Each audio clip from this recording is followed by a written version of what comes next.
Yes, sir. I'd like to call this hearing to order.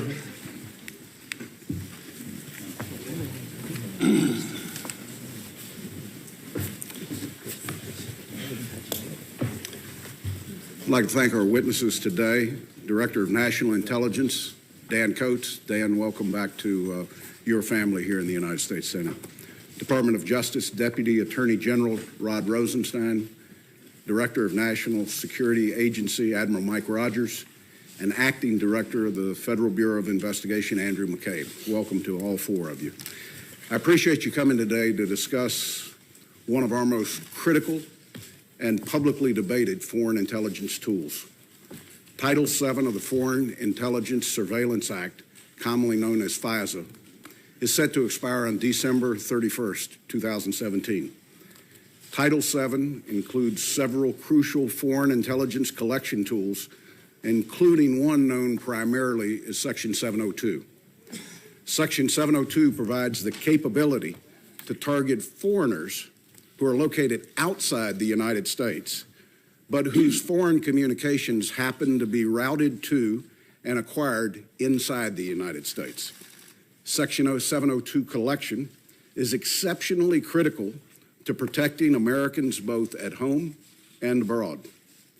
It is integral to our foreign intelligence reporting on terrorist threats, leadership plans, intentions, counterproliferation, counterintelligence, and many other issues that affect us.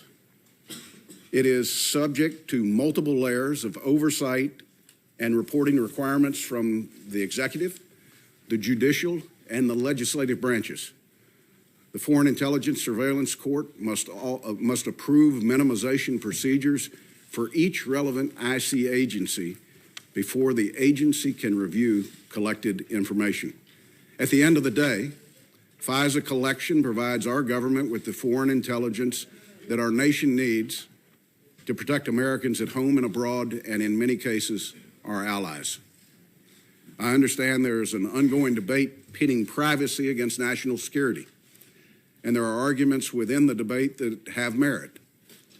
As we all too painfully know, the intelligence community's valuable FISA collection was thrust into the public spotlight following the illegal and unauthorized disclosures by former NSA analyst Edward Snowden. As a result, the United States government and this committee redoubled its efforts to oversee FISA collection authorities, which already were subject to historical, robust oversight. But I also think it's fair to say that some entities overreacted following Snowden's disclosures, and now Congress must justify what courts repeatedly have upheld as a constitutional and lawful authorities. And I also think that it's fair to say that nothing regarding this lawful status has changed since Director Clapper and Attorney General Holder wrote to Congress in February 2012 to urge us to pass a straight reauthorization of FISA, and since the Obama administration followed suit in September 2012. What has changed, however, is the intensity, scale, and scope of the threats that face our nation. This is not the time to needlessly roll back and handicap our capabilities. I know a lot of people will use this hearing as an opportunity to talk about the committee's Russian investigation. I'd like to remind everyone that 702 is one of our most effective tools against terrorism and foreign intelligence targets. I hope my colleagues and those closely watching this hearing realize that at the end of the day, our constitutional obligation is to keep America and our citizens safe. The intelligence community needs Section 702 collection to successfully carry out its mission, and it is this committee's obligation to ensure that the IC has the authorities and the tools it needs to keep us safe at home and abroad. Gentlemen, I look forward to your testimony and continued efforts to maintain the integrity of this vital collection tool. I now turn to the Vice Chairman for any comments he might have. Thank you, Mr. Chairman, and thank you for hosting this hearing on the very important 702 program in ways that we might ensure its effectiveness, and I will get to that in a moment. However, given the panel of witnesses here And given the recent news about ongoing investigations into Russian interference in our 2016 elections, I'm going to have to take at least part of my time to pose some questions during my question time. Each of you here today, we all know, have taken an oath to defend the Constitution. As leaders of the intelligence community, you've also committed to act and to provide advice and counsel in a way that is unbiased, impartial, and devoid of any political considerations. This is the essence, quite honestly, of what makes our intelligence community and all the men and women who work for you so impressive. You tell it straight, no matter which political party is in charge. And that's why it's so jarring to hear recent reports of White House officials, perhaps even the president himself, attempting to interfere and enlist our intelligence community leaders in any attempt to undermine the ongoing FBI investigation. Obviously, tomorrow, there's another big hearing. We'll be hearing from former FBI Director Comey. I imagine he'll have something to say about the circumstances surrounding his dismissal. We have now heard the president himself say that he was thinking about the Russia investigation when he fired Director Comey, the very individual who was overseeing that same investigation. Today, we'll have an opportunity to ask Deputy Attorney General Rosenstein about his role in the Comey firings as well. Additionally, we've seen reports, some as recently as yesterday, that the president asked at least two of the leaders of our nation's intelligence agencies to publicly downplay the Russia investigation. The president is alleged to have also personally asked Director Coates and CI Director Pompeo to intervene directly with then Director Comey to pull back on his investigation. I'll be asking, as I've told him, DNI Director Coates and NSA Director Admiral Rogers about those reports today. Because if any of this is true, it would be an appalling and improper use of our intelligence professionals. An act, if true, that could erode the public's trust in our intelligence institutions. The IC, as I've grown to know over the last 7.5 years I've been on this committee, prides itself appropriately on its fierce independence. Any attempt by the White House or even the president himself to exploit this community as a tool for political purposes is deeply, deeply troubling. I respect all of your service to the nation. I understand that answering some of the questions that the panel will pose today may be difficult or uncomfortable given your positions in the administration. But this issue is of such great importance. The stakes are so high. I hope you will also consider all of our obligation to the American people to make sure that they get the answers they deserve to so many questions that are being asked. Now let me return to the subject of our hearing. Mr. Chairman, I agree that the reauthorization of Section 702 is terribly important. As the attacks in London, Paris, Manchester, Melbourne, and the list unfortunately goes on, all those attacks have demonstrated terrorists continue to plot attacks that target innocent civilians. Section 702, under court order, collects intelligence about these potential terrorist plots. It authorizes law enforcement and the intelligence community to collect intelligence on non-U.S. persons outside the United States, where there is reasonable suspicion that they seek to do us harm. I've been a supporter of reauthorizing Section 702 to protect Americans from terrorist attacks. And I'm eager to work with my colleagues on both sides of the aisle to make sure that we reauthorize it before the end of this year. A reauthorization of Section 702 should ensure also that there is robust oversight and restrictions to protect the privacy and civil liberties of Americans. Those protections remain in place And if there are areas where those protections can be strengthened, we ought to look at those as well. So thank you, Mr. Chairman. I look forward to our hearing. Thank you, Vice Chairman. Let me say for all members, votes are no longer scheduled for 10:30. If you've not gotten that word, votes have been moved to 1:45. When this hearing adjourns, we will reconvene at 2 p.m. for a closed-door session on Section 702. I intend to start that hearing promptly at 2. Today, members will be recognized by seniority for questions up to 5 minutes. With that, gentlemen, thank you for being here today. Director Coach, you are recognized to give testimony on behalf of all four of you. The floor is yours.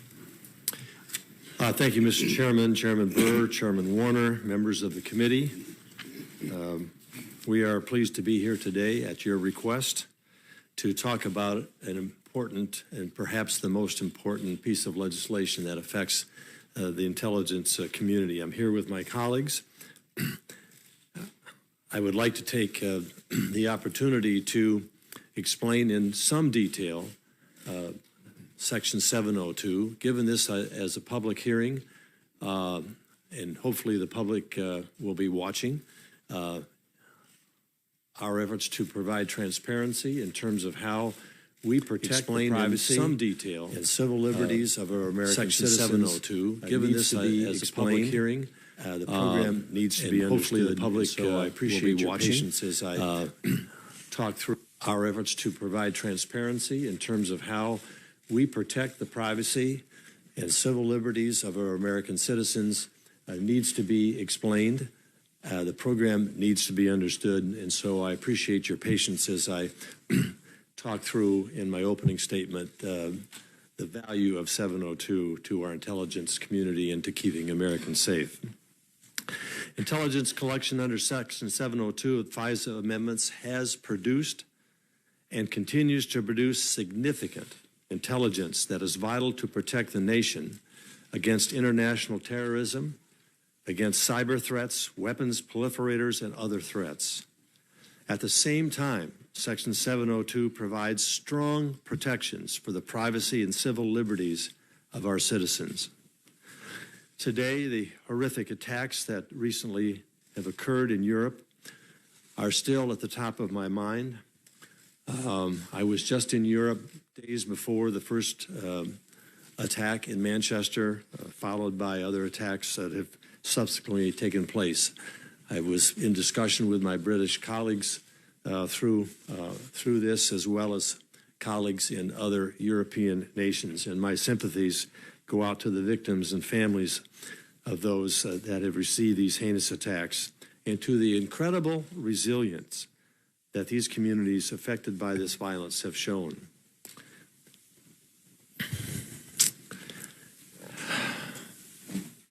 Having just returned from Europe less than 3 weeks ago, I'm reminded of why Section 702 is so important to our mission of not only protecting American lives, but the lives of our friends and allies around the world.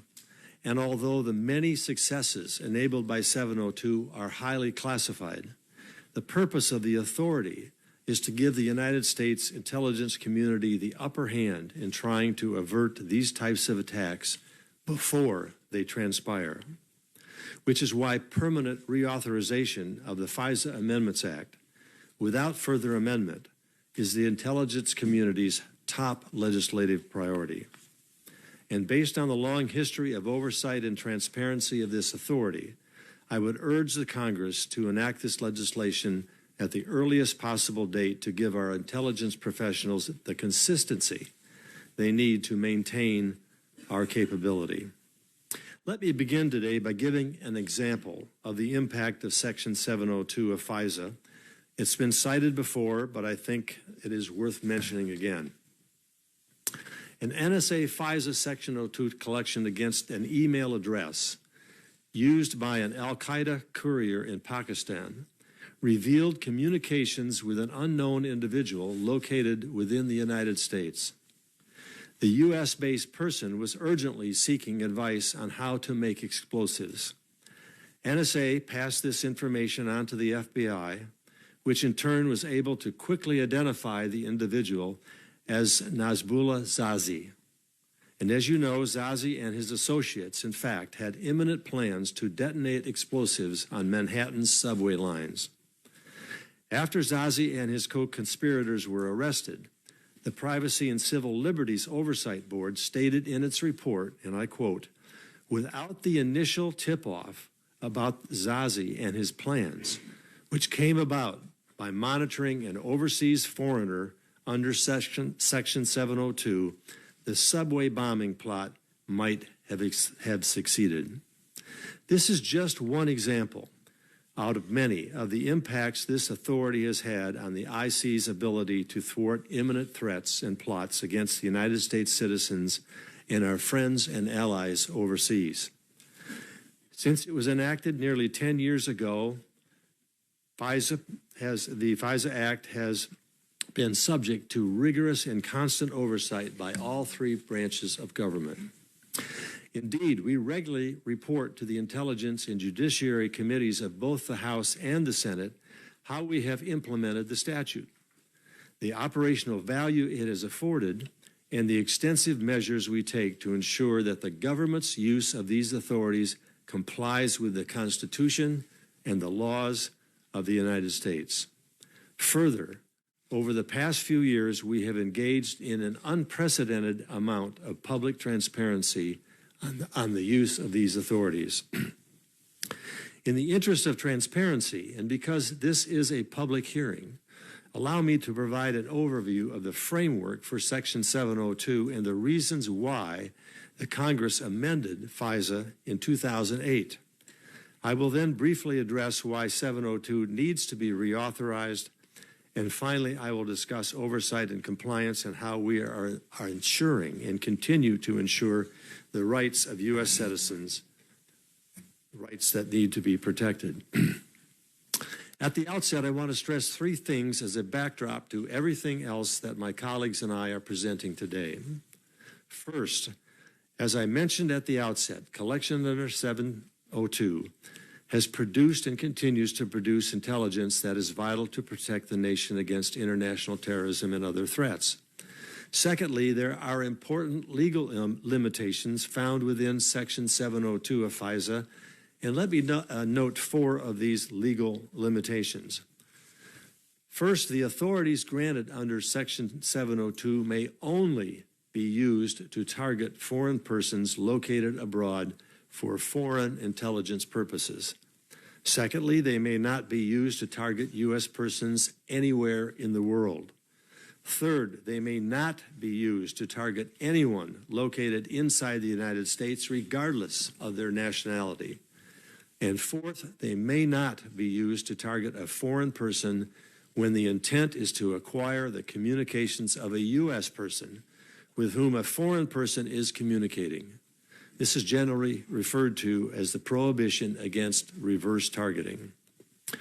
The third item I would like to stress is that we are committed to ensuring that the intelligence community's use of 702 is consistent with the law and the protection of the privacy and civil liberties of Americans.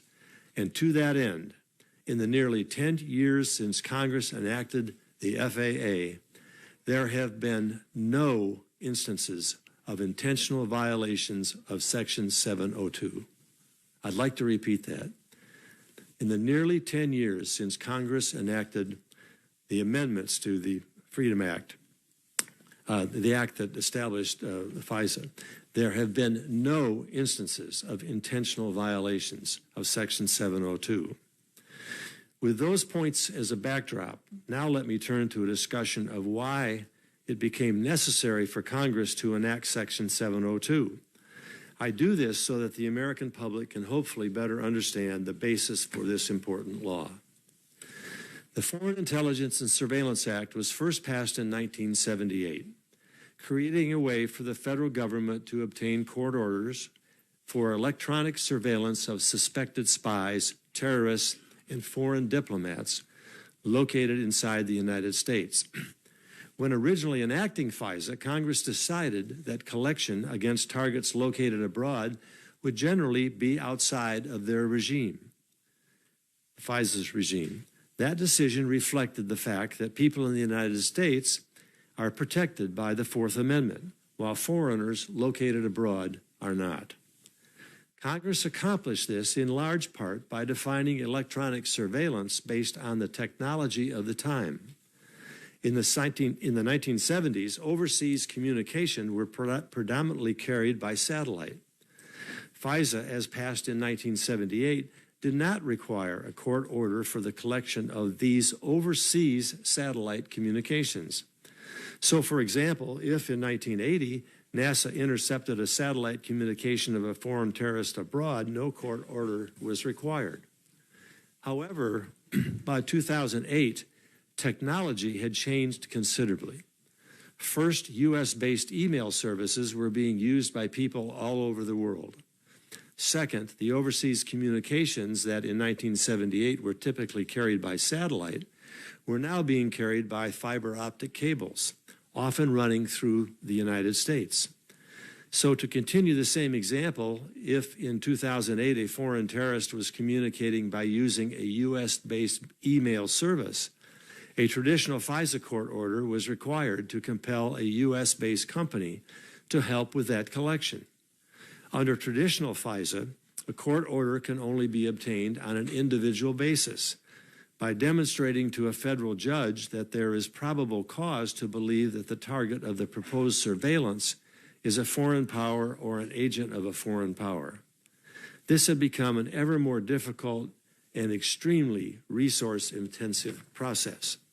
And therefore, due to these changes in technology, the same resource-intensive legal process was being used to conduct surveillance on terrorists located abroad, who were not protected by the Fourth Amendment, as was being used to conduct surveillance on U.S. persons inside the United States, who are protected by the Fourth Amendment. By enacting 702 in 2008 and renewing it in 2012, both times with significant bipartisan support, Congress corrected this anomaly, restoring the balance of protections established by the original FISA statute. And although I will not go into great detail here regarding the legal framework for FISA Section 702, I will simply note a few key items. First, the statute requires annual certifications by the Attorney General and by the Director of National Intelligence regarding the categories of foreign intelligence that the intelligence community will acquire under this authority. Second, the statute requires targeting procedures that set forth the rules by which the intelligence community ensures that only foreign persons abroad are targeted for collection. Thirdly, the statute requires minimization procedures protecting U.S. persons' information that may be incidentally acquired while targeting foreign persons. And finally, each year, the FISA court reviews this entire package of material to make sure the government's program is consistent with both the statute and with the Fourth Amendment of the Constitution. We have publicly released lightly redacted versions of all these documents, including the most recent FISC opinion, to ensure the public has a good understanding of how we use this authority. The government's Section 702 program, as we have said, is subject to rigorous and frequent oversight by all three branches of government. The first line of oversight and compliance is within the agencies themselves, whose offices of General Counsel, Privacy and Civil Liberties offices, and Inspectors General all have a role in FISA 702 program oversight. The majority of the incidents of noncompliance that are reported to my office and to the Department of Justice are self-reported by the participating agencies. In addition, the Office of the DNI and Department of Justice conduct regular audits, focusing on compliance with the targeting procedures as well as on querying of collected data and on dissemination of information under the minimization procedures. Also, we have regular engagements with and extensive reporting to Congress about the FISA 702 program. For example, the Judiciary and Intelligence Committees receive relevant orders of the FISA Court and associated pleadings, descriptions and analysis of every compliance incident, and certain statistical information such as the number of intelligence reports in which a known U.S. person was identified.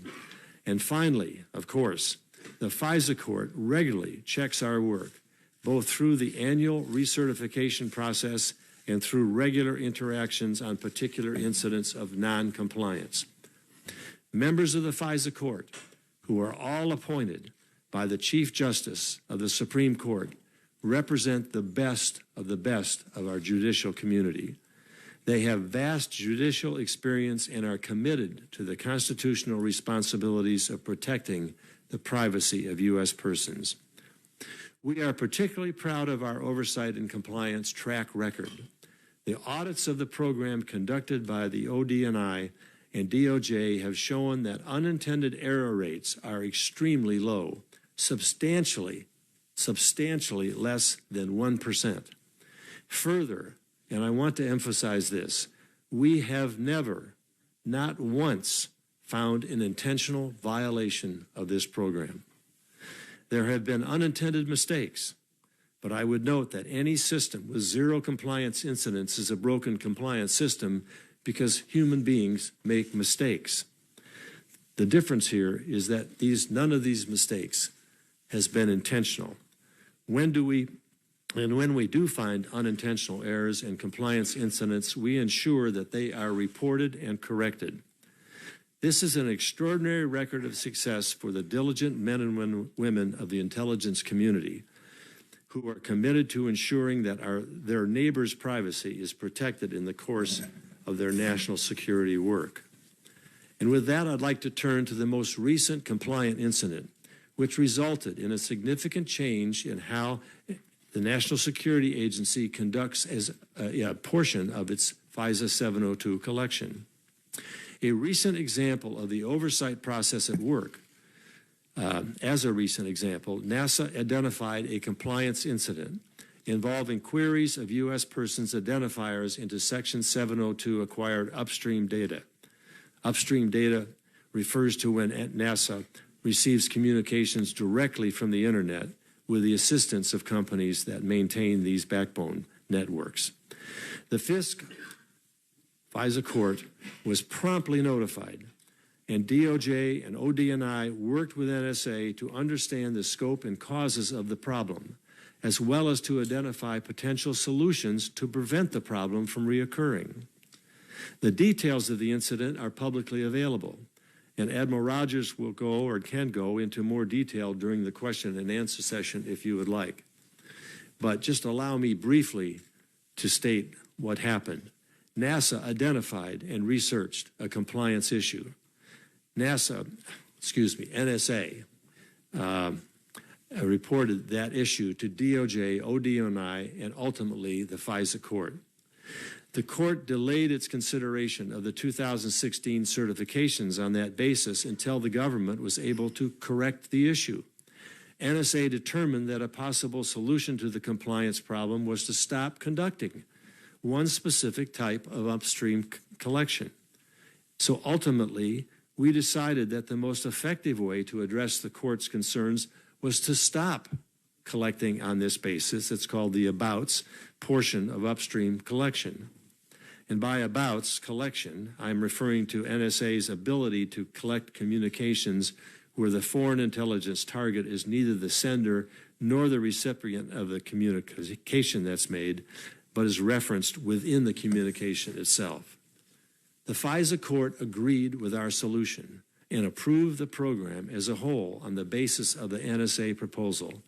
In short, what I'm trying to say here is that a compliance issue was identified, and after a great deal of hard work, the Department of Justice and the intelligence community proposed to the FISA court an effective solution that took the relevant collection costs and compliance benefits into account, and the court agreed with the proposed solution.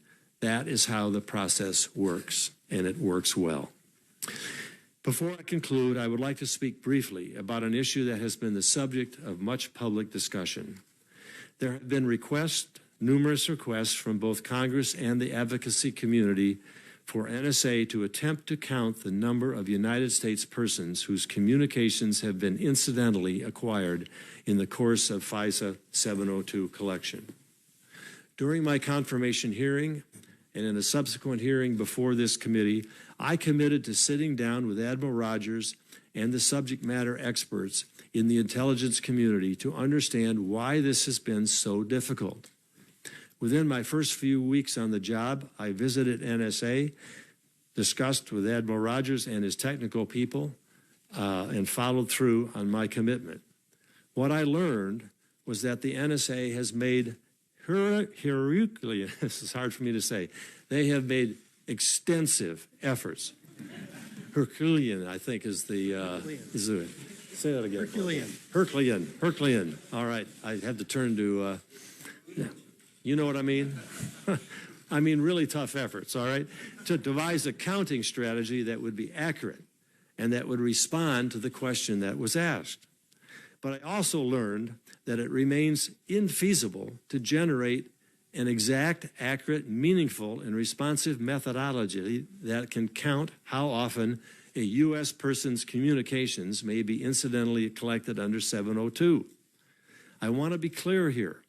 To determine if communicants are U.S. persons, NSA would be required to conduct significant additional research trying to determine whether individuals who may be of no foreign intelligence interest are U.S. persons. And from my perspective as the Director of National Intelligence, this raises two significant concerns. First, I would be asking trained NSA analysts to conduct intense identity verification research on potential U.S. persons who are not targets of an investigation. From a privacy and civil liberties perspective, I find this unpalatable. Second, those scores of analysis that would have to be shifted from key focus areas such as counterterrorism, counterintelligence, counterproliferation, issues with nations in which, such as North Korea, and Iran, we need continuous and critical intelligence missions. I can't justify such a diversion of critical resources and the mass of critical resources that we would need to try to attempt to reach this, even without the ability to reach a definite number. I can't justify that at a time when we face such a diversity of serious threats. And finally, even if we decided the privacy intrusions were justified, and if I had unlimited staff to tackle this problem, we still do not believe it is possible to come up with an accurate, measurable result. I'm aware that the Senate Intelligence Committee staff will be meeting following this public hearing in a classified session, and Admiral Rogers has instructed his experts to address this issue in greater detail. Before I wrap up my remarks, I want to provide one final example that I have, for the purposes of today's hearing, chosen to declassify using my authority as the Director of National Intelligence to further illustrate the value of Section 702. Before rising through the ranks to become at one point the second in command of the self-proclaimed Islamic State of Iraq and al-Sham, ISIS, Haji Iman was a high school teacher and imam. His transformation from citizen to terrorist caused the U.S. government to offer a $7 million reward for information leading to him. It also made him a top focus of the NSA's counterterrorism efforts. NSA, along with its IC partners, spent over 2 years, from 2014 to 2016, looking for Haji Iman. This search was ultimately successful, primarily because of FISA Section 702. Indeed, based almost exclusively on intelligence activities under Section 702, NSA collected a significant body of foreign intelligence about the activities of Haji Iman and his associates.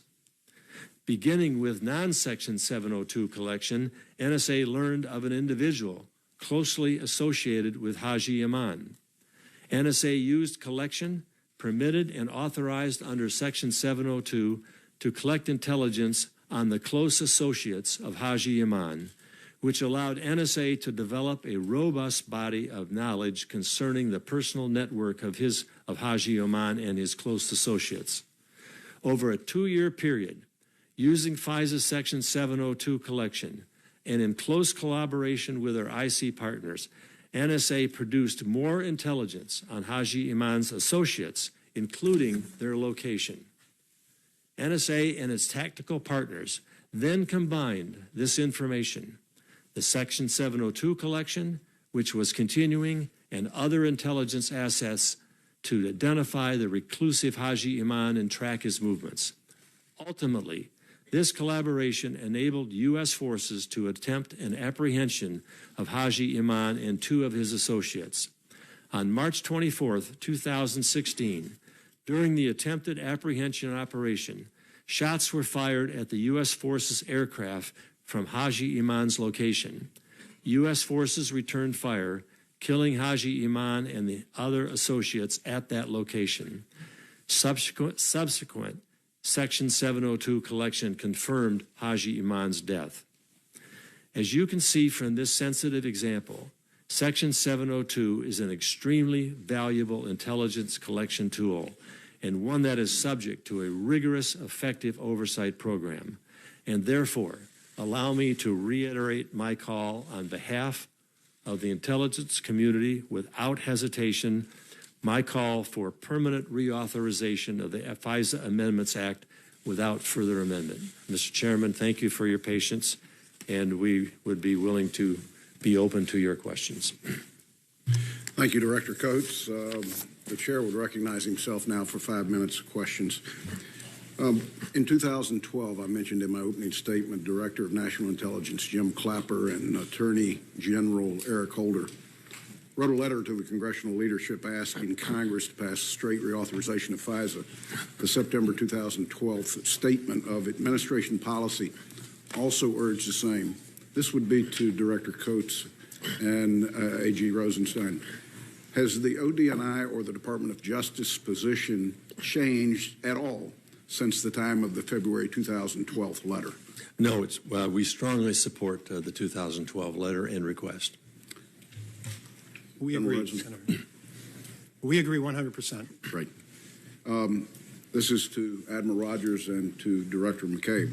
Since Congress last authorized this authority in 2012, again, have there been any instances involving a deliberate or intentional compliance violation? Admiral Rogers? Not that I'm aware of. Director McCabe? No, sir. Admiral Rogers, this is to you. Sir. If FISA's 702 statutory authorities were to end or even be diminished, what would be the impact on our national security? I could not generate the same level of insight that the nation, our friends and allies around the world count on with respect to counterterrorism, counterproliferation. I could not, for example, be able to recreate the insights on the Russian efforts to influence the 2016 election cycle. Without 702, we could not have produced that level of insight. This is a jump ball. April 26, 2017, the Foreign Intelligence Surveillance Court, commonly known as FISC, held that Section 02 certifications, including its targeting and minimization procedures, are lawful both under FISA statute and the Fourth Amendment. As former Director Comey testified last month, the only reason our laws even require the certification to cover, and I quote, these non-Americans who aren't in our country is because their communications transiting U.S.-based networks and systems. Yet others have suggested imposing a Fourth Amendment warrant requirement on foreigners who are located outside of the United States. This is really NSA and justice. Would imposing such a warrant requirement impact our national security tools to protect America? He's referring to me. I'll be happy to take the ball. Yes, it would, Senator. I think what's important to recognize is that in the absence of Section 702, the Department of Justice and the intelligence community, in every case in which we wanted to obtain foreign intelligence information to collect against a particular target, we'd be required to obtain a court order. It would need to be supported by probable cause. The consequence of that is, number one, it'd be very time-consuming because these are very thorough investigations, and we produce very lengthy documents. In fact, Director McCabe and I spend a fair amount of our time every morning reviewing a stack of documents with our career agents and prosecutors in which they have determined that it's appropriate to seek those orders. So it'd be time-consuming.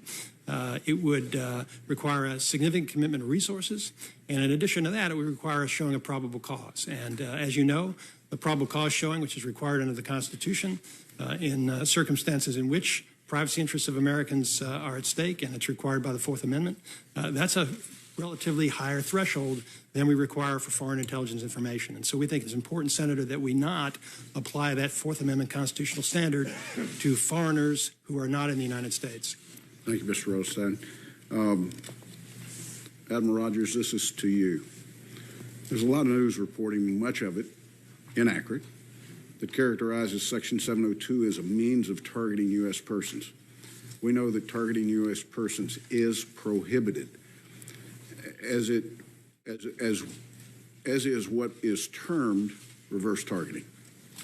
Could you explain and clarify the reverse targeting prohibition, and what does it prevent the IC from targeting and collecting? So reverse targeting is designed to preclude our ability to bypass the law. What do I mean by that? The law is expressly designed to ensure that we are not using this legal framework as a capability to target U.S. persons. Reverse targeting is the following scenario. Say we're interested in generating insight on U.S. person A. We know that we can't get a Title I, we can't get a FISA warrant. So under the idea of reverse targeting, the theory would be, well, why don't you just target a foreign entity that U.S. person talks to, and then you'll get all the insights you want on the U.S. person, but you'll have bypassed the court process, you'll have bypassed the entire legal structure. 702 specifically reminds us we cannot do that. We cannot use 702 as a vehicle to bypass other laws or to target U.S. persons. Can you, last question, can you please clarify for members and for the public what's meant by incidental collection? Incidental collection, and the statute itself, if you read the law, the statute acknowledges that in the execution of this framework, we will encounter U.S. persons. We call that incidental collection. That happens under two scenarios. Number one, which is about 90% of the time, we are monitoring two foreign individuals, and those foreign entities talk about or reference a U.S. person. The second scenario that we encounter, what we call incidental collection, is we are targeting a valid foreign individual. And that valid foreign individual, a foreign intelligence target, ends up having a conversation with a U.S. person. That's not the target of our collection. It's not why we are monitoring it in the first place. We're interested in that foreign target. That happens of the times we have incidental collection, that scenario happens about 10% of the time. And were that incidental collection to happen, you have a procedure in place in both instances to minimize that? We do. The law specifically gives us a set of processes that we have to follow. So if we do encounter a U.S. person incidentally in the course of our collection, we ask ourselves several questions. Number one, are we looking at potential criminal activity? If we do that, we have a requirement to report or to inform the Department of Justice and the FBI, and they make the determination if it's illegal or not. We are an intelligence organization, not a law enforcement organization. The second question we ask ourselves, is there anything in this conversation that would lead us to believe that we're talking about harm to individuals? In that case, we do report. If we think we're dealing with something that is criminal or there's harm to individuals, we report it. Other than that, unless there is a valid intelligence purpose, depending on the authority, in the case of 702, we specifically purge the data. We remove it. We don't put it into our holdings. If we don't assess that there's intelligence value and it's a U.S. person, we have to purge the data. Thank you for that, Vice Chairman. Thank you, Mr. Chairman. As I indicated, I've got some questions on another matter, and Director Coates and Admiral Rogers, they're mostly going to be directed at you gentlemen, and thank you for your testimony this morning. And we all know now that in March, then Director Comey testified about the existence of an ongoing FBI investigation into links between the Trump campaign and the Russian government. And there are reports out in the press that the president separately appealed to you, Admiral Rogers, and to you, Director Coates, to downplay the Russia investigation. And now we've got additional reports, and we want to give you a chance to confirm or deny these, that the President separately addressed you, Director Coates, and asked you to, in effect, intervene with Director Comey, again, to downplay the FBI investigation. Admiral Rogers, you draw the short straw. I'm going to start with you. Before we get to the substance of whether this call or request was made, you've had a very distinguished career, close to 40 years. In your experience, would it be in any way typical for a president to ask questions or bring up an ongoing FBI investigation, particularly if that investigation concerns associates and individuals that might be associated with the president's campaign or his activities? So today I am not going to talk about theoreticals. I am not going to discuss the specifics of any interaction or conversations I may or may not. If I could finish, sir, please. That I may or may not have had with the President of the United States, but I will make the following comment. In the 3+ years that I have been the director of the National Security Agency, to the best of my recollection, I have never been directed to do anything I believe to be illegal, immoral, unethical, or inappropriate. And to the best of my recollection, during that same period of service, I do not recall ever feeling pressured to do so. In your course prior to the incident that we're going to discuss, was it in any regular course where a president would ask you to comment or intervene in any ongoing FBI investigation? Not talking about this circumstance, but Yes, sir. any prior experience I'm with not that? going to talk about theoreticals today. Well, let me ask you specifically, did the president, the reports that are out there, ask you in any way, shape, or form to back off or downplay the Russia investigation? I'm not going to discuss the specifics of conversations with the President of the United States, but I stand by the comment I just made to you, sir. Do you feel that those conversations were classified? We know that there was an ongoing FBI investigation. Yes, sir. There are press reports. Yes, sir. I understand your answer. I'm disappointed with that answer, but I may indicate, and I told you I was going to bring this up. Sure. We have facts that there were other individuals that were aware of the call that was made to you, aware of the substance of that call, and that there was a memo prepared because of concerns about that call. Will you comment at all? I stand by the comments that I have made to you today, sir. So you will not confirm or deny the existence of a memo? I stand by the comments I have made to you today, sir. I think it will be essential, Mr. Chairman, that that other individual who's served our country as well with great distinction, who's no longer a member of the administration, has a chance to relay his version of those facts. Again, I understand your position, but I hope you'll also understand the enormous need for the American public to know. You've got the administration saying there's no there. We have these reports, and yet we can't get confirmation. I want to go to you, Director Coates. When you appeared before SASC, you said, and I quote, "If called before the investigative committee, I certainly will provide them with what I know and what I don't know." I have great respect for you. You served on this committee. I remember as well when we confirmed you, and I was proud to support your confirmation. You said that you would cooperate with this committee in any aspects that we request of the Russia investigation. We now have press reports, and you can lay them to rest if they're not true. But we have press reports of not once, but twice, that the President of the United States asked you to either downplay the Russia investigation or to directly intervene with Director Comey. Can you set the record straight about what happened or didn't happen? Well, Senator, as I responded to a similar question during my confirmation and in a second hearing before the committee, I do not feel it's appropriate for me to, in a public session in which confidential conversations between the President and myself, I don't believe it's appropriate for me to address that in a public session. Gentlemen, I understand. I stated that before, and I thought you also said at SASC, if brought before the investigative committee, you would, quote, certainly provide them with what I know and what I don't know. We are before that investigative committee. Well, I stand by my previous statement that we are in a public session here, and I do not feel that it's appropriate for me to address confidential information. Most of the information I've shared with the President obviously is directed toward intelligence matters during our Oval briefings every morning at the White House, or most mornings when both the President and I'm in town. But for intelligence-related matters or any other matters that have been discussed, it is my belief that it's inappropriate for me to share that with the public. Gentlemen, I respect all of your service, and I understand and respect your commitment to the administration you're serving.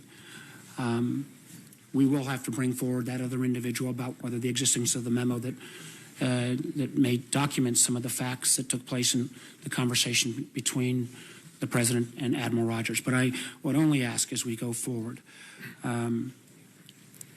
this will be my final comment, Mr. Chairman, that we also have to weigh in here the public's absolute need to know. They're wondering what's going on. They're wondering what type of activities. We see this pattern that, without confirmation or denial, appears that the President, not once, not twice, but we will hear from Director Comey tomorrow, this pattern where the President seems to want to interfere or downplay or halt the ongoing investigation, not only the Justice Department is taking on, but this committee's taking on. And I hope as we move forward on this, you'll realize the importance that the American public deserves to get the answers to these questions. Thank you, Mr. President. Well, Senator, I would like to respond to that if I could.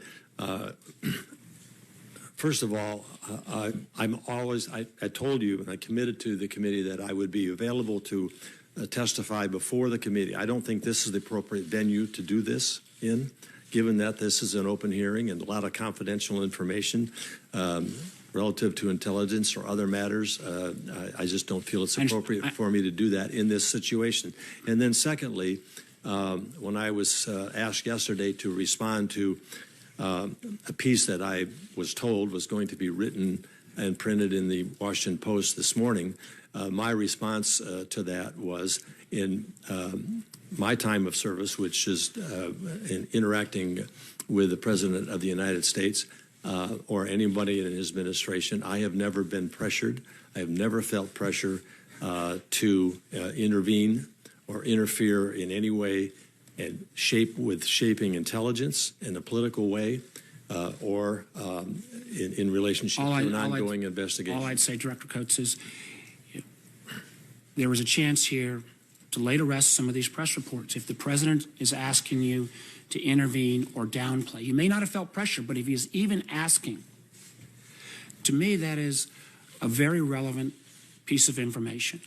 And again, at least in terms of the conversation with Admiral Rogers, I think we will get at least another individual's version, but at some point these facts have to come out. Thank you, Mr. Chairman. Senator Risch. Well, thank you very much, Mr. Chairman. Thank you, Senator Director Coates and Admiral Rogers for your testimony. And with all due respect to my colleague from Virginia, I think you have cleared up substantially your direct testimony that you have never been pressured by anyone, including the President of the United States, to do something illegal, immoral, or anything else. Thank you for that. Let's go back to Section 702, which is what this hearing was supposed to be all about. It's becoming patently obvious, I think, that those of us that work in the intelligence community, that we're in a different position than Europe is.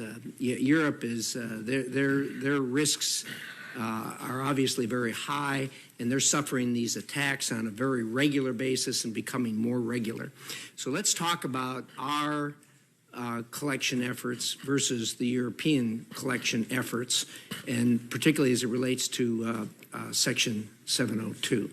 And obviously, we hear in the media frequently about spats between us and the Europeans regarding intelligence matters, but we all know that there is a robust communication and cooperation between our European friends and ourselves. So I want to talk about it I want to talk about 702 in that respect. Why don't we start, Director Coates, with you, and then I'll throw it up for anybody else that wants to comment on this. How important is 702, the continuation of Section 702 and its related parts to doing what we have been doing as far as helping the Europeans and the Europeans helping us and doing the things that we're doing here in America to see that we don't have the kind of situations that have been recently happening in Europe. Director Coates, start with you. Well, having just returned a few weeks ago from major capitals in Europe and discussing this very issue with my counterparts throughout the intelligence communities of these various countries, they voluntarily, before I could even ask the question, expressed extreme gratitude for the ability for the information we have been able to share with them relative to threats. Numerous threats have been avoided on the basis of collection that we have received through 702 authorities and our notification of them of these impending threats, and they have been deterred or intercepted. Unfortunately, what has happened just recently, particularly in England, shows that regardless of how good we are, there are bad actors out there that have bypassed the more concentrated large attack efforts and taken it either through inspiration or direction from ISIS or other terrorist groups, have chosen to take violent action against the citizens of those countries. The purpose of the trip was to ensure them that we would continue to work and share together. Their collection activities, capabilities, in many cases are good, but in some cases lack the ability that we have. And so this ability to share information with them that helps keep their people safe also is highly valued by them. But I don't think we should take for granted that just because Europe has been the recent target of these attacks, the United States is safe from that. We know through intelligence that there's plotting going on, and we know that there's lone wolf issues and individuals that are taking instructions from ISIS through social media or that for whatever reason are copycatting what is happening. And so that threat exists here also. And let me lastly say that the nations I've talked to, many of which have been extremely concerned about violating privacy rights, have initiated new procedures and legislation and mandates relative to giving the intelligence agencies better collection because they think they need it to protect their citizens. Thank you very much. In just a few seconds that I've got left, Mr. Rosenstein, could you tell me, please, we get a lot of pushback from the privacy people. Mm-hmm. And we've now heard testimony that there's been no intentional violation over the 10 years. Could you tell the American people what's in store for someone who these guys catch intentionally misusing 702, since you're the highest ranking member of the Department of Justice here? Yes, Senator.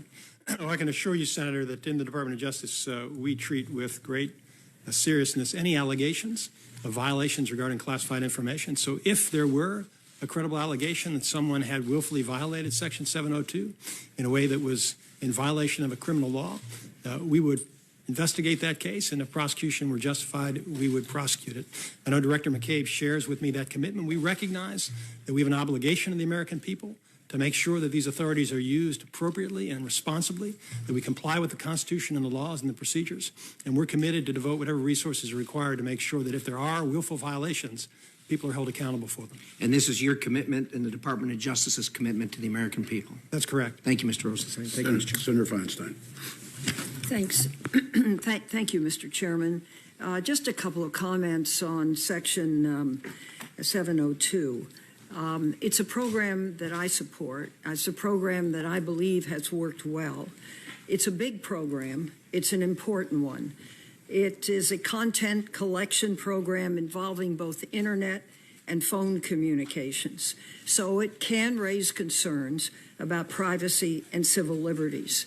In the year 2016, there were 106,469 authorized targets.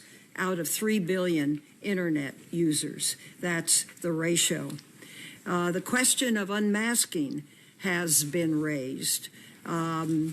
It's my understanding that 1,939 U.S. person identities were unmasked in 2016 based on collection that occurred under Section 702.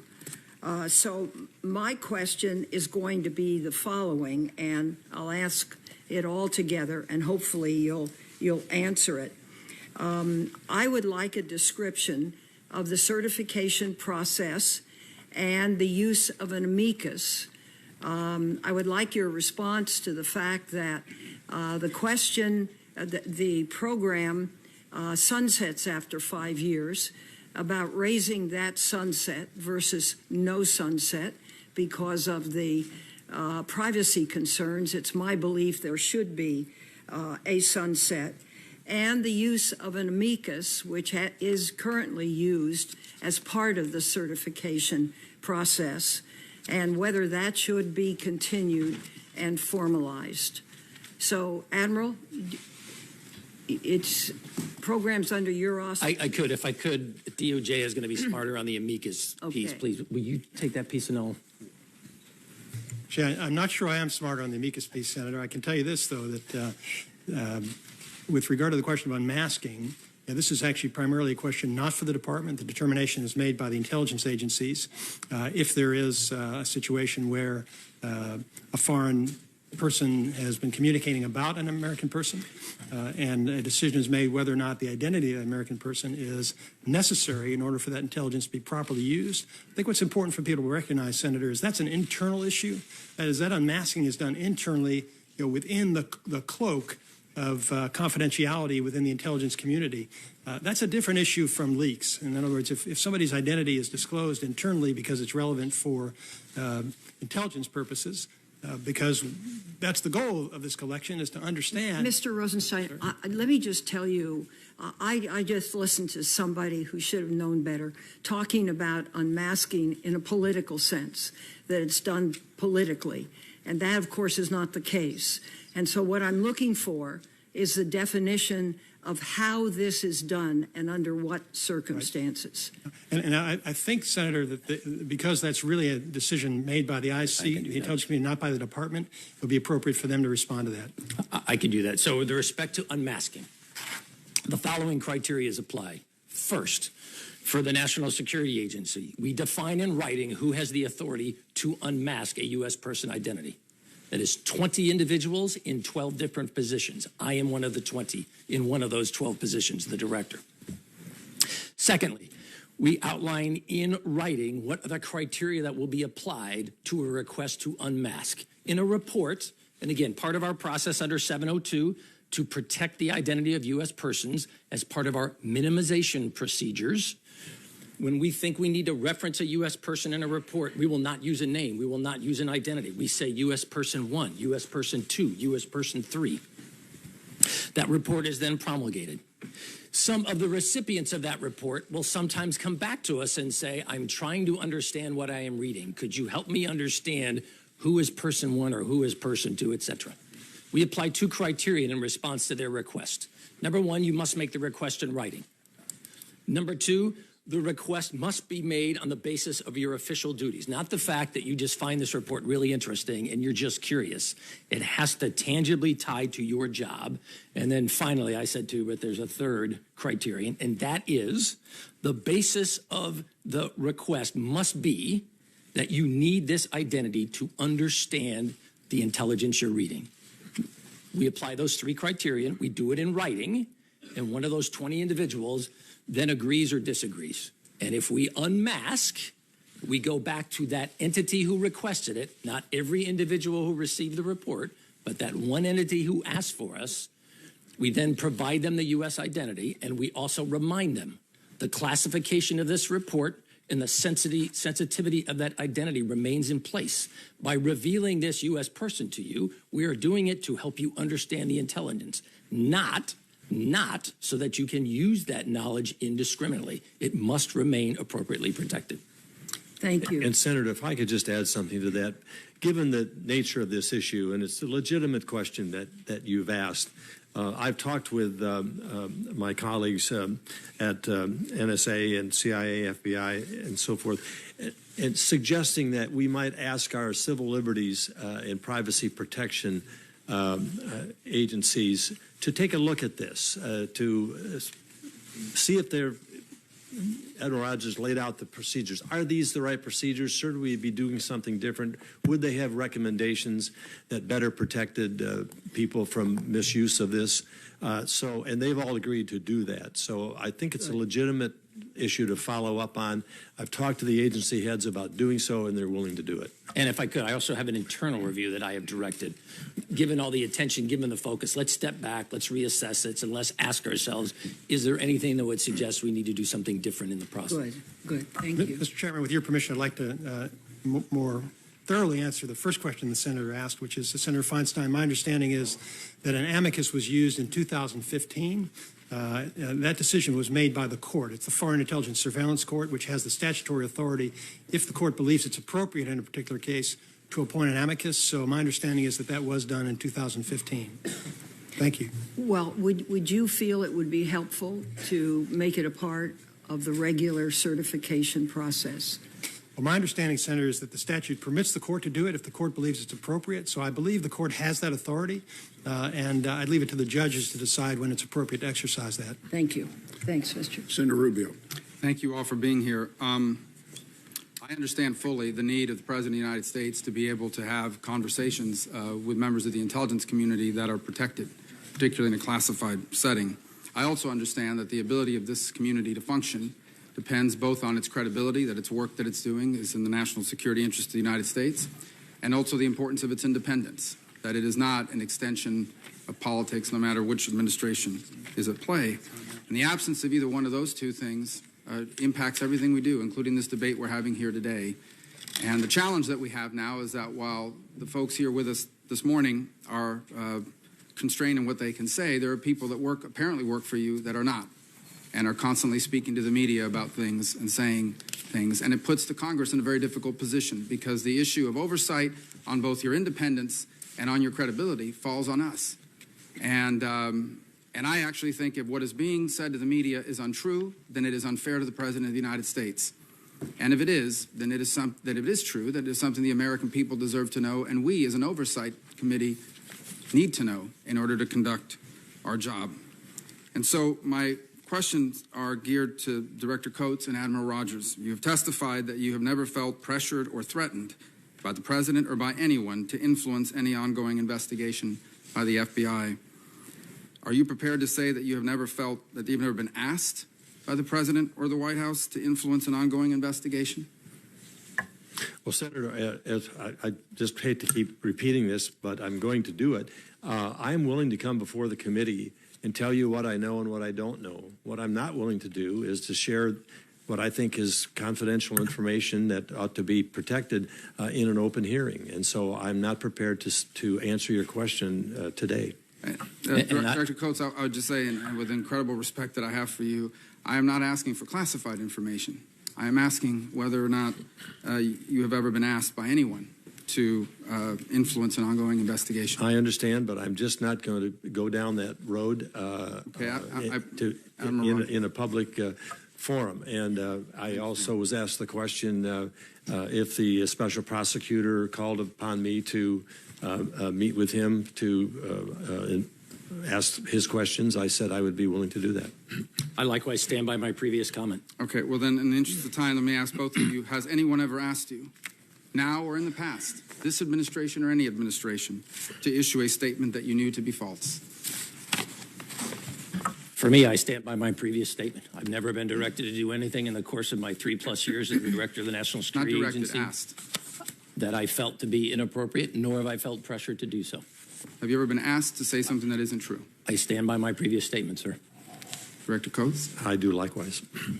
Well, let me ask this of everyone on this panel. Is anyone aware of any effort by anyone in the White House or elsewhere to seek advice on how to influence any investigation?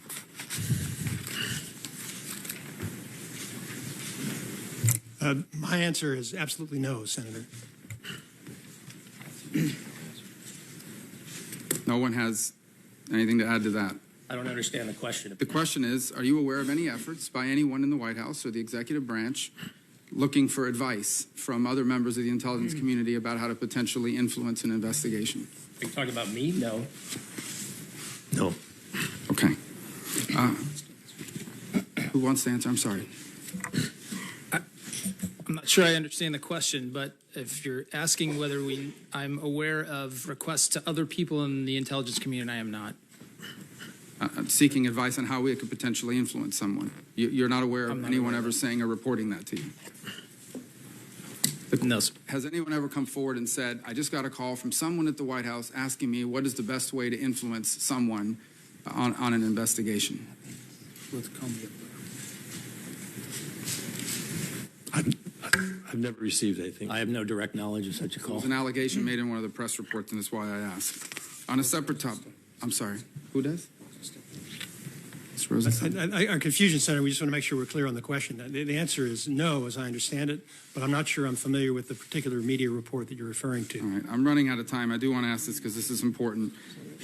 Did the NSA routinely and extensively and repeatedly violate the rules that were put in place in 2011 to minimize the risk of collection of upstream information? Have we had compliance incidents? Yes. Have we reported every one of those to the court? Yes. Have we reported those to our congressional oversight in Congress? Yes. Have we reported those to the Department of Justice and the Director of National Intelligence? Yes. Did, under the Obama administration, was there a significant uptick in efforts and incidents of unmasking from 2012 to 2016? I don't know that. I have to take that for the record. Who would know that? To be honest, we have the data, but I don't know that off the top of my head. I couldn't tell you unmasking on a year-by-year basis for the last 5 years. I apologize. I just don't know off the top of my head. Thank you. Senator Wyden. Thank you very much, Mr. Chairman. I've noted the conversations you've had with my colleagues with respect to the content of conversations that you may have had with the president. My question is a little different. Did any of you four write memos, take notes, or otherwise record yours or anyone else's interactions with the president related to the Russia investigation? I don't take any notes. Let's just get the four of you on the record.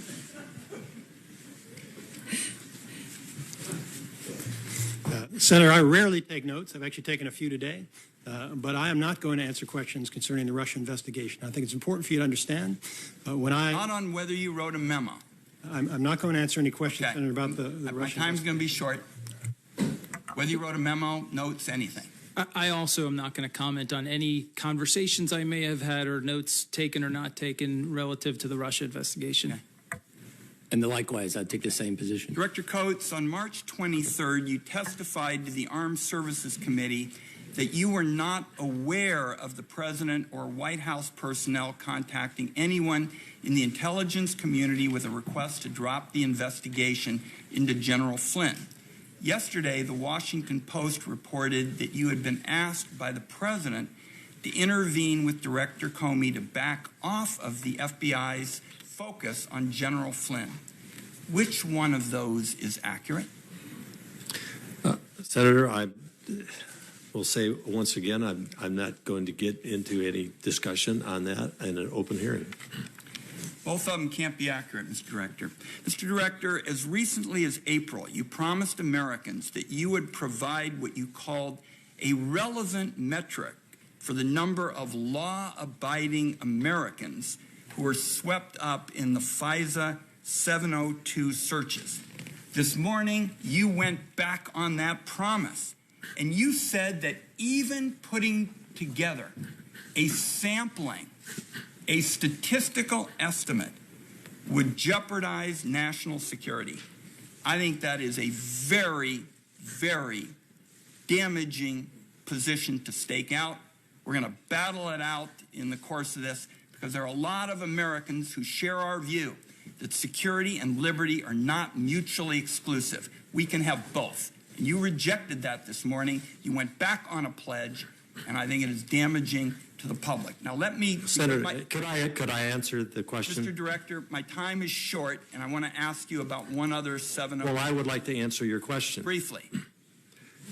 What I pledged to you in my confirmation hearing is that I would make every effort to try to find out why we were not able to come to a specific number of collection on U.S. persons. I told you I would consult with Admiral Rogers. I told you I would go to the National Security Agency to try to determine whether or not I was able to do that. I went out there, I talked to them, they went through the technical details. There were extensive efforts on the part of, I learned, on the parts of NSA to try to come to get you an appropriate answer. We were not able to do that. Respectfully, that's not what you said. You said, and I quote, "We are working to produce a relevant metric." Now, let me go to my other question. But we were not able to do it, to achieve it. So working to do it is different than doing it. You told the American people that even a statistical sample would be jeopardizing America's national security. That is inaccurate and I think detrimental to the cause of ensuring we have both security and liberty. Now, here's my other question. We are trying to sort out Can the witness respond? Who are the targets? Apparently not. Who are the targets of a 702 investigation? Director Comey gave 3 different answers in a hearing a month ago.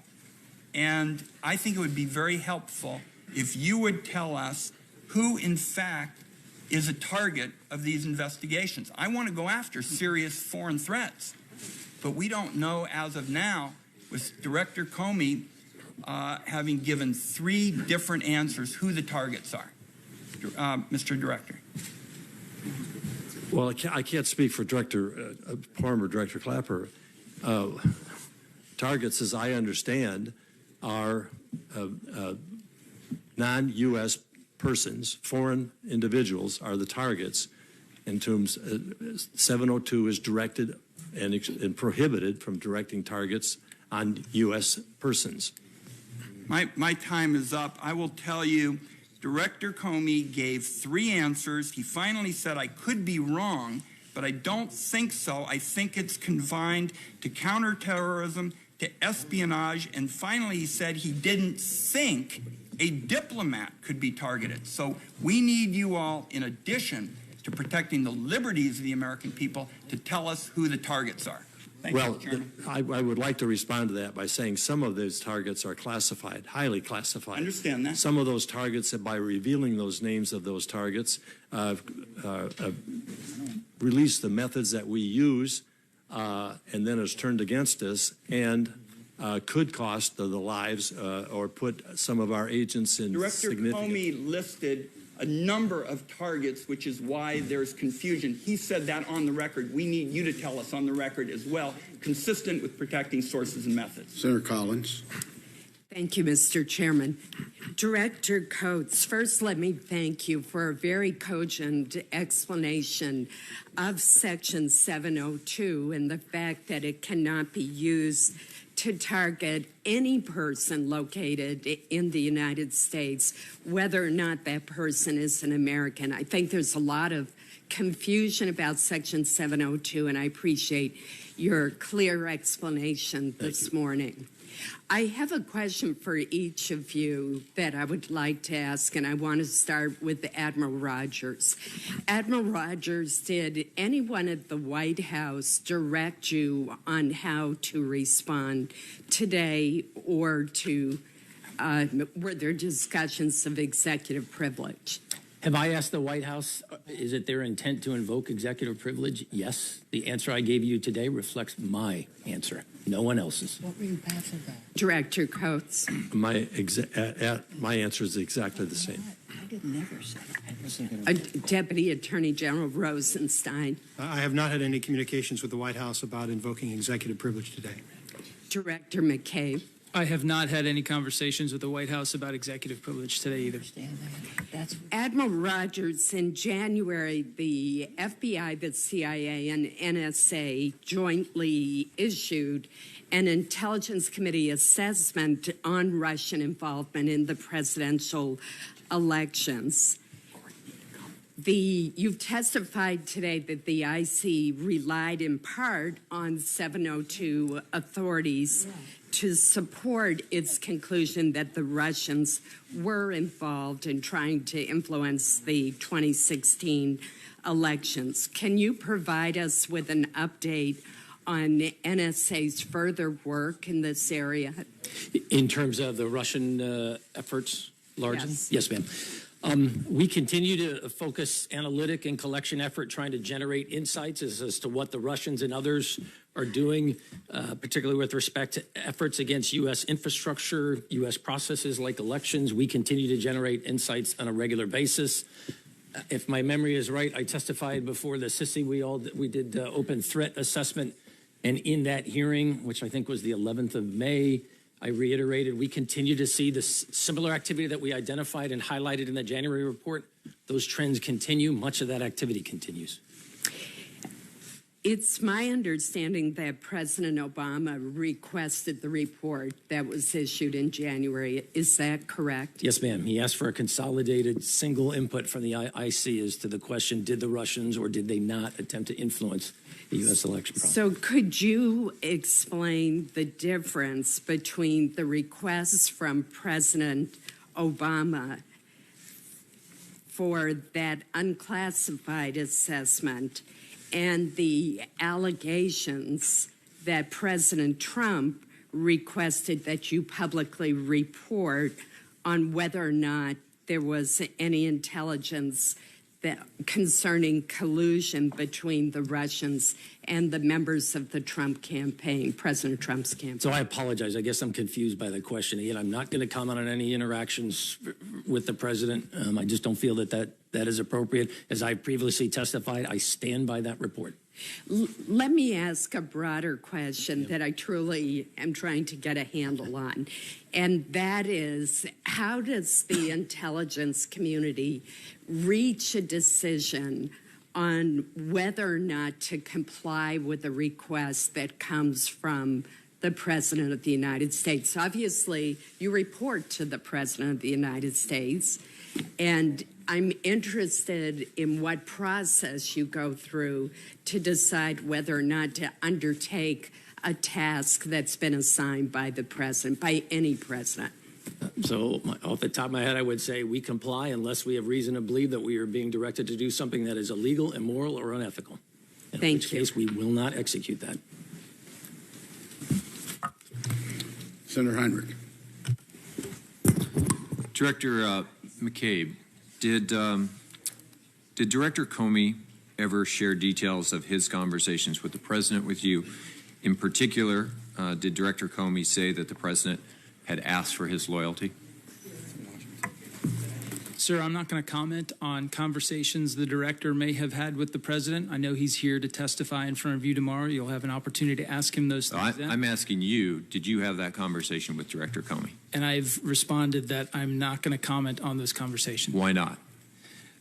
Because for two reasons. First, as I mentioned, I'm not in a position to talk about conversations that Director Comey may or may not have had with the president. I'm not asking you that. I'm asking about conversations that you had with Director Comey.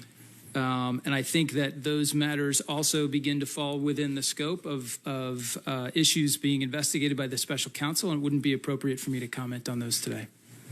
So you're not invoking executive privilege, and obviously it's not classified. This is the Oversight Committee. Why would it not be appropriate for you to share that conversation with us? I think I'll let Director Comey speak for himself tomorrow in front of this committee. We certainly look forward to that, but I think your unwillingness to share that conversation is an issue. Director Coates, you've said as well that it would be inappropriate to answer a simple question about whether the president asked for your assistance in blunting the Russia investigation. I don't care how you felt. I'm not asking whether you felt pressured. I'm simply asking, did that conversation occur? And once again, Senator, I will say that I do believe it's inappropriate for me to discuss that in an open session. You realize, and obviously this is not releasing any classified information, but you realize how simple it would simply be to say, no, that never happened. Why is it inappropriate, Director Coates? I think conversations between the President and myself are, for the most part... you seem to apply that standard selectively. No, I'm not applying it selectively. I'm just saying I don't think it's appropriate. You can clear an awful lot up by simply saying that never happened. I do not share with the general public conversations that I have with the President or many of my colleagues within the administration that I believe are should not be shared. Well, I think your unwillingness to answer a very basic question speaks volumes. It's not a matter of unwillingness, Mr. Rosenstein. It is a matter of unwillingness. It's a matter of how I share it and whom I share it to. And when there are ongoing investigations, I think it's inappropriate to. So you don't think the American people deserve to know the answer to that question? I think the investigations will determine that. You're part of the investigation. Mr. Rosenstein, did you know when you wrote the memo that was used as the primary justification for firing Director Comey that the administration would be using it as the primary justification? Senator, as I know you're aware, I have there are a number of documents associated with me that are in the public record.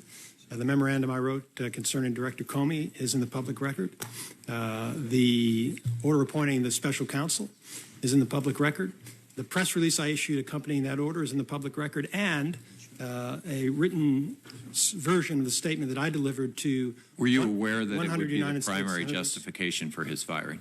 Pardon me, Senator, 100 United States senators and 435 congressmen is in the public record. I answered many questions in the closed briefings of the 100 senators. But you're not answering this question. And as I explained in those briefings, Senator, I support Mr. McCabe on this.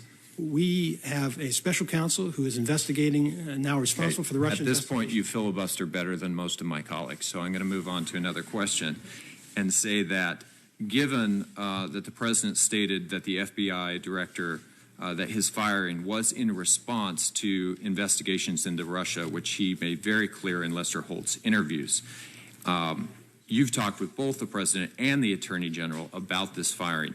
In light of Mr. Sessions' recusal, what role did the Attorney General play in that firing, and was it appropriate for him to write the letter that he wrote in this case? I'm not trying to filibuster, Senator. I think I only took about 30 seconds, but I am not going to comment on that matter. I'm going to leave it to Special Counsel Mueller to determine whether that is within the scope of his investigation, and I believe that's appropriate for Mr. McCabe and me to do that. Okay, so you can't comment on recusal and what's in and inside and outside the scope of that recusal. Mr. Chairman, we ought to let the witness answer the question. Second the motion. So, I'm sorry, your specific question is what's in the recusal, and my understanding is the recusal you're referring to is also in the public record, and I believe it speaks for itself. Thank you, Mr. Chair. Senator Blunt. Director McCabe, on May the 11th, when you were before this committee, you said that there has been no effort to impede the Russian investigation. Is that still your position? It is, but let me clarify, Senator. I think you're referring to the exchange that I had with Senator Rubio, and my understanding, at least my intention in providing that answer, was whether or not the firing of Director Comey had had a negative impact on our investigation. And my response was then and is now that the FBI investigated and continues to investigate, and now, of course, under the rubric of the special counsel, the Russia investigation in a appropriate and unimpeded way before Director Comey was fired and since he's been gone. Well, I think as I recall that conversation, it was a discussion about whether there were plenty of resources, whether the funding was adequate, and what you were reported to have said, I haven't looked at the exact transcript, but I have looked at the news article, was that you were aware of no effort to impede the Russia investigation. We did talk about resource issues and whether or not we had asked for additional resources to pursue the investigation. I believe my response at the time was we had not asked for additional resources and that we had adequate resources to pursue the investigation. That was true then, is still true today. And you would characterize your quote as no effort to impede the Russian investigation as still accurate? That's correct. On the 702 issue, when the FBI wants to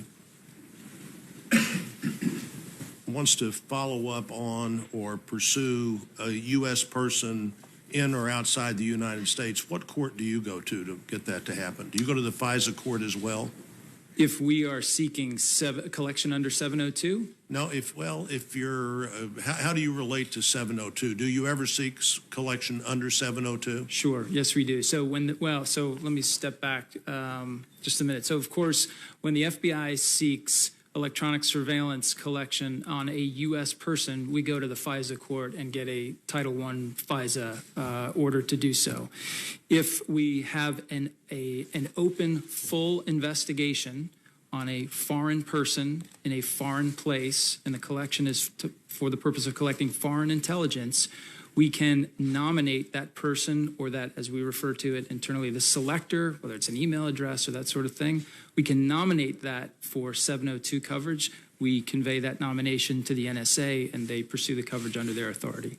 But you would be the person that would pursue coverage for a U.S. person either here or outside the United States. That's correct, Senator. We are the FBI. We are the U.S. person agency. That's right. And Admiral Rogers, Senator Feinstein mentioned that last year 1,139 U.S. persons were, the phrase we're using now, unmasked for some purpose. Is that a number you agree with? It's in the 2016 ODNI generated transparency report. From memory, the number is actually 1,934 from memory. It could be sorry, wrong, but so I misheard. But 1,900. What would the number have been in 2015? to be honest, I don't know. I'd have to take that one for the record. I do know that we didn't start with the transparency commitment that we made partnering with the DNI. We didn't start that until the latter end of 2015. So the 2015 data that's been published as a matter of public record is a subset of the entire calendar year. 2016 is the first calendar year where we have published all the data for the entire year. Director Coates, do you have any information on that? Well, I've seen the number. I don't recall what it was, and I just asked my staff. Right, I guess what I'm asking, and you can take this for the record, is was there an increase in 2016? Did you have significantly more requests based on your subset in 15 happen in 16 than you had had? I don't know off the top of my head. We'll take it for the record, but I will say this: 702 collection has continued. The amount of total collection has increased generally every year. It's more and more impactful for us. It generates more and more value. And when 702 generates information that would indicate there was a U.S. person involved in criminal activity, what do you do with that information? If we report it to either to DOJ and the FBI, because we're not a criminal organization. And what do you do if you get that information at DOJ, Mr. Rosenstein?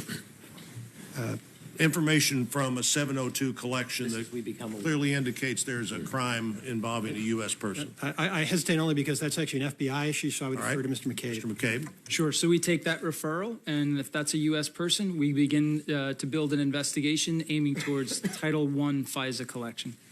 With adequate protections for U.S. persons and that entire chain of transmission of material. That's right. Thank you, Chairman. Senator King. Thank you, Mr. Chairman. First on 702, like Senator Feinstein, I want to express my support for this important tool for our intelligence agencies. I do have a concern which we can discuss perhaps in closed session about the process by which American names which are incidentally collected are then queried. I'm concerned by the distinction between query and search and where we run into the Fourth Amendment.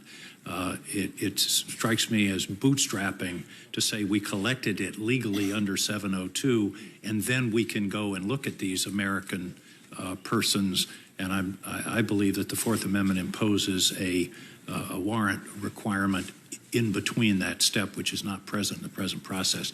We can discuss that at greater length.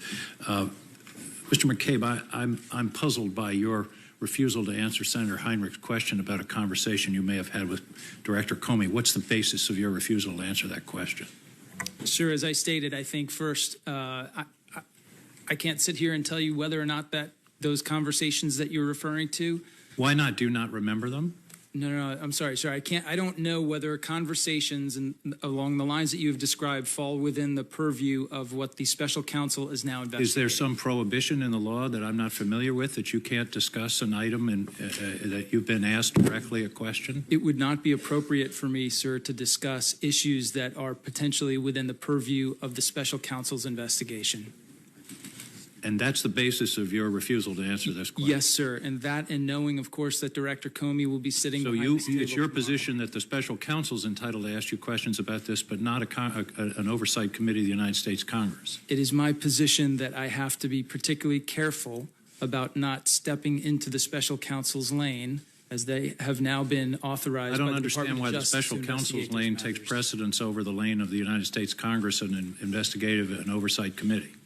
Can you explain that distinction? Why does the special counsel get deference and not this committee? Sir, I'd be happy Is to. there some legal basis for that distinction? I would be happy to take that matter back to discuss it more fully with my general counsel and with the department, but right now that's the. On the record, I would like a legal justification for your refusal to answer the question today, because I think it's a straightforward question. Mm-hmm. It's not involving discussions with the president. It's involving discussions with Mr. Comey. The gentleman, Mr. Director Coates and Admiral Rogers, I think you testified, Admiral Rogers, that you did discuss today's testimony with someone in the White House. I said I asked, did the White House intend to evoke executive privileges associated with any interactions between myself and the President of the United States? And what was the answer to that question? To be honest, I didn't get a definitive answer, and both myself and the DNI are still talking to the White House. So then I'll ask both of you the same question. Why are you not answering these questions? Is there an invocation by the President of the United States of executive privilege? Is there or not? Not that I'm aware of. Then why are you not answering our questions? Because I feel questions? it is inappropriate, Senator. What you feel isn't relevant, Admiral. What you feel isn't the answer. The answer is, why are you not answering the questions? Is it an invocation of executive privilege? If there is, then let's know about it. If there isn't, answer the questions. I stand by the comments I've made. I'm not interested in repeating myself, sir. And I don't mean that in a contentious way. Well, I do mean it in a contentious way. I don't understand why you're not answering our questions. You can't. When you were confirmed before the Armed Services Committee, you took an oath. Do you solemnly swear to give the committee the truth, the full truth, and nothing but the truth? So help you God. You answered yes to that. And I've also answered that those conversations were classified, and it is not appropriate in an open forum to discuss those classified conversations. What is classified about a conversation involving whether or not you should intervene in the FBI investigation? Sir, I stand by my previous comments. Mr. Coates, same series of questions. What's the basis for your refusal to answer these questions today? The basis is what I've previously explained. I do not believe it is appropriate for me to. What's the basis? I'm not satisfied with I do not believe it is appropriate or I do not feel I should answer. I want to understand a legal basis. You swore that oath to tell us the truth, the whole truth and nothing but the truth, and today you are refusing to do so. What is the legal basis for your refusal to testify to this committee? I'm not sure I have a legal basis, but I'm more than willing to sit before this committee and during its investigative process in a closed session and answer your questions. Well, we're going to be having a closed session in a few hours. Do you commit to me that you're going to answer these questions in a direct and unencumbered way? Well, that closed session you're going to have in a few hours involves the staff going over the technicalities of a number of these issues and doesn't involve us. But is it your testimony that when you are before this committee in a closed session, you will answer these questions directly and unequivocally and without hesitation? I plan to do that, but I do have to work through the legal counsel at the White House relative to whether or not they're going to exercise executive.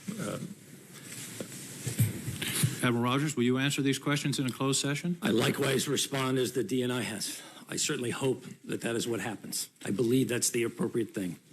But I do have to acknowledge, because of the sensitive nature and the executive privilege aspects of this, I need to be talking to the general counsel in the White House. I hope we come to a position where we can have this dialogue. I welcome that dialogue, sir. I hope so, too. And I would just add, in conclusion, that both of you testified you had never been pressured under 3 years. I would argue that you have waived executive privilege by, in effect, testifying as to something that didn't happen. And I believe you opened the door to these questions. And it is my belief that you are inappropriately refusing to answer these questions today. Thank you, Mr. Chairman. Before I turn to Senator Langford, let me say that the Vice Chairman and I have had conversations with Acting Attorney General Rosenstein when a special counsel was named.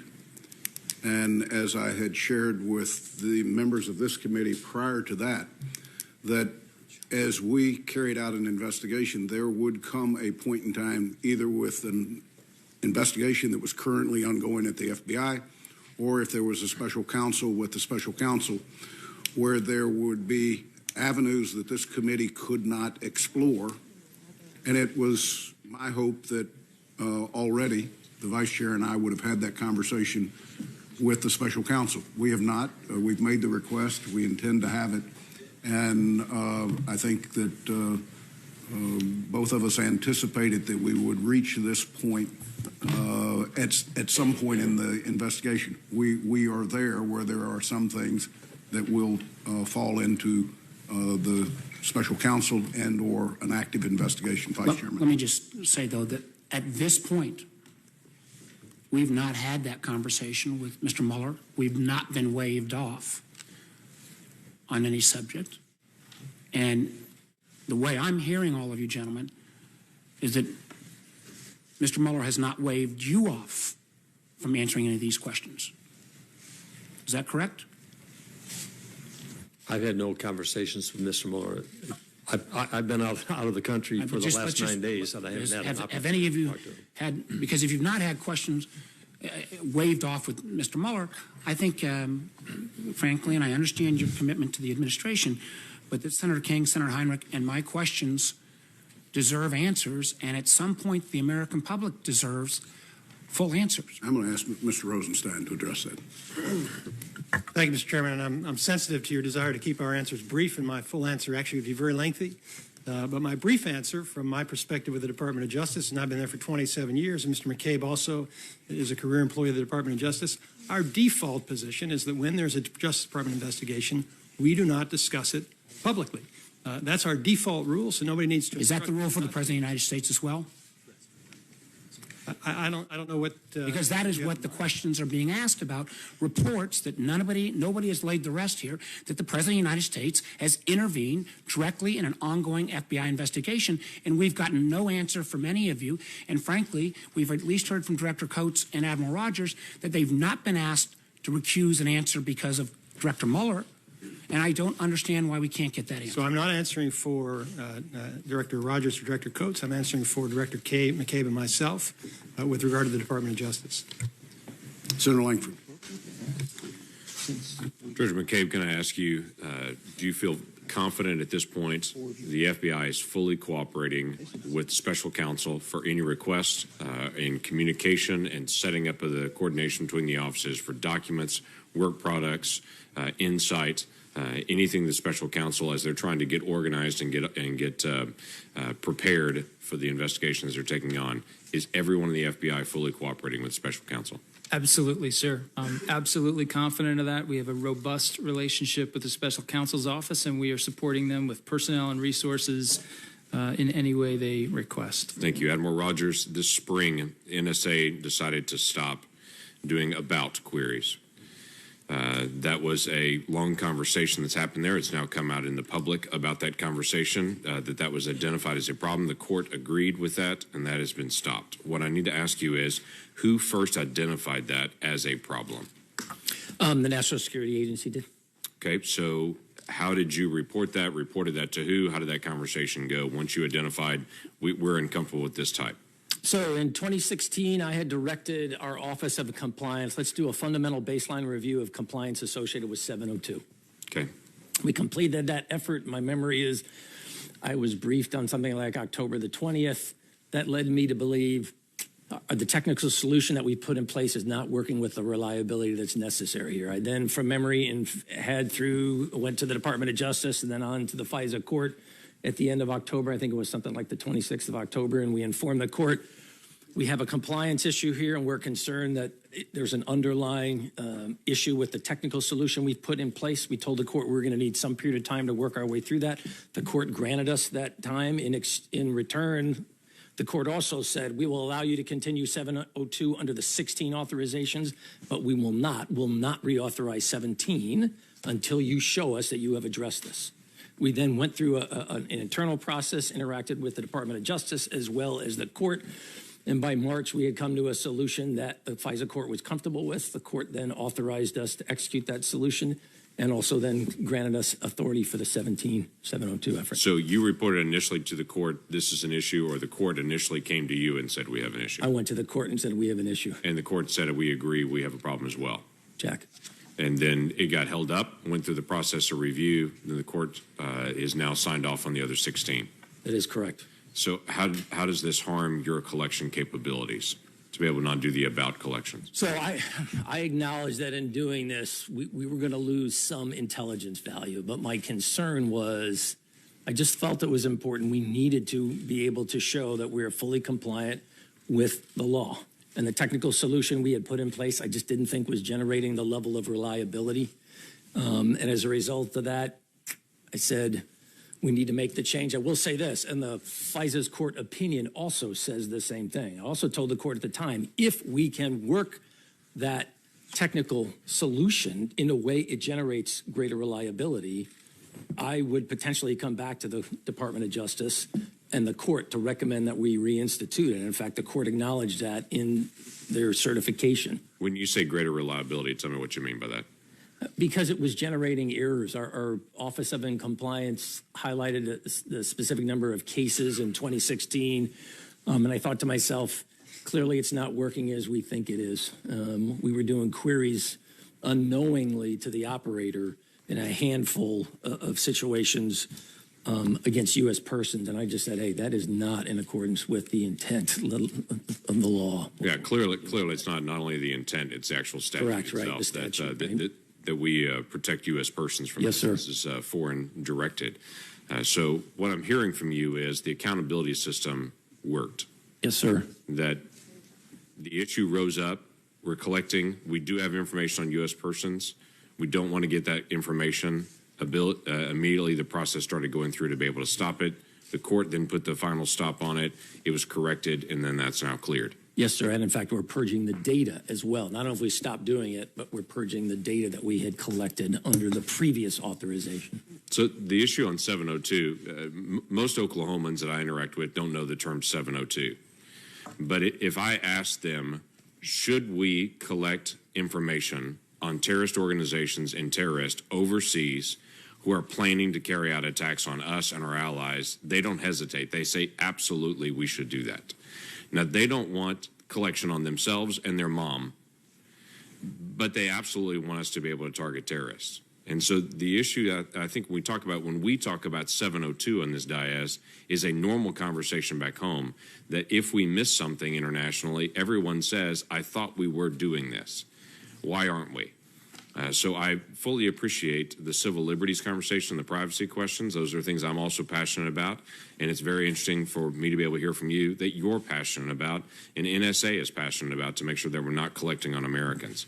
So I appreciate that. And in this case, when it comes out in the public media that this has occurred, it actually shows the system itself worked. When there was a query going on that was collecting on Americans, it was stopped immediately, data's purged. But we're still continuing to be able to target on threats internationally. And I do appreciate that. Thank you. I appreciate you back the time. Senator Manchin. Thank you, Mr. Chairman. I want to thank all four of you for your service.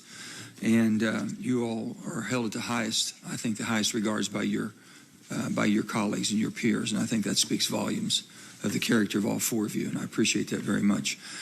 We have a committee here, which I'm so proud to be service of. I'm brand new on the committee. This is my first time at this. And I don't think there's a person up here that doesn't want to find out the facts and the truth and be able to go back home and explain to the Democrat and Republican colleagues, and no matter what political persuasion, that we have gotten the facts. We got it from our intel, which we truly appreciate and respect the quality of job and work that you do.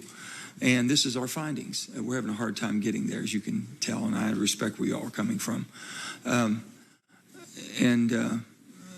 hope you could understand that sooner or later we're going to have to. There has to be one element of this government that the public can look at and say, this is not politically motivated. This is not a witch hunt.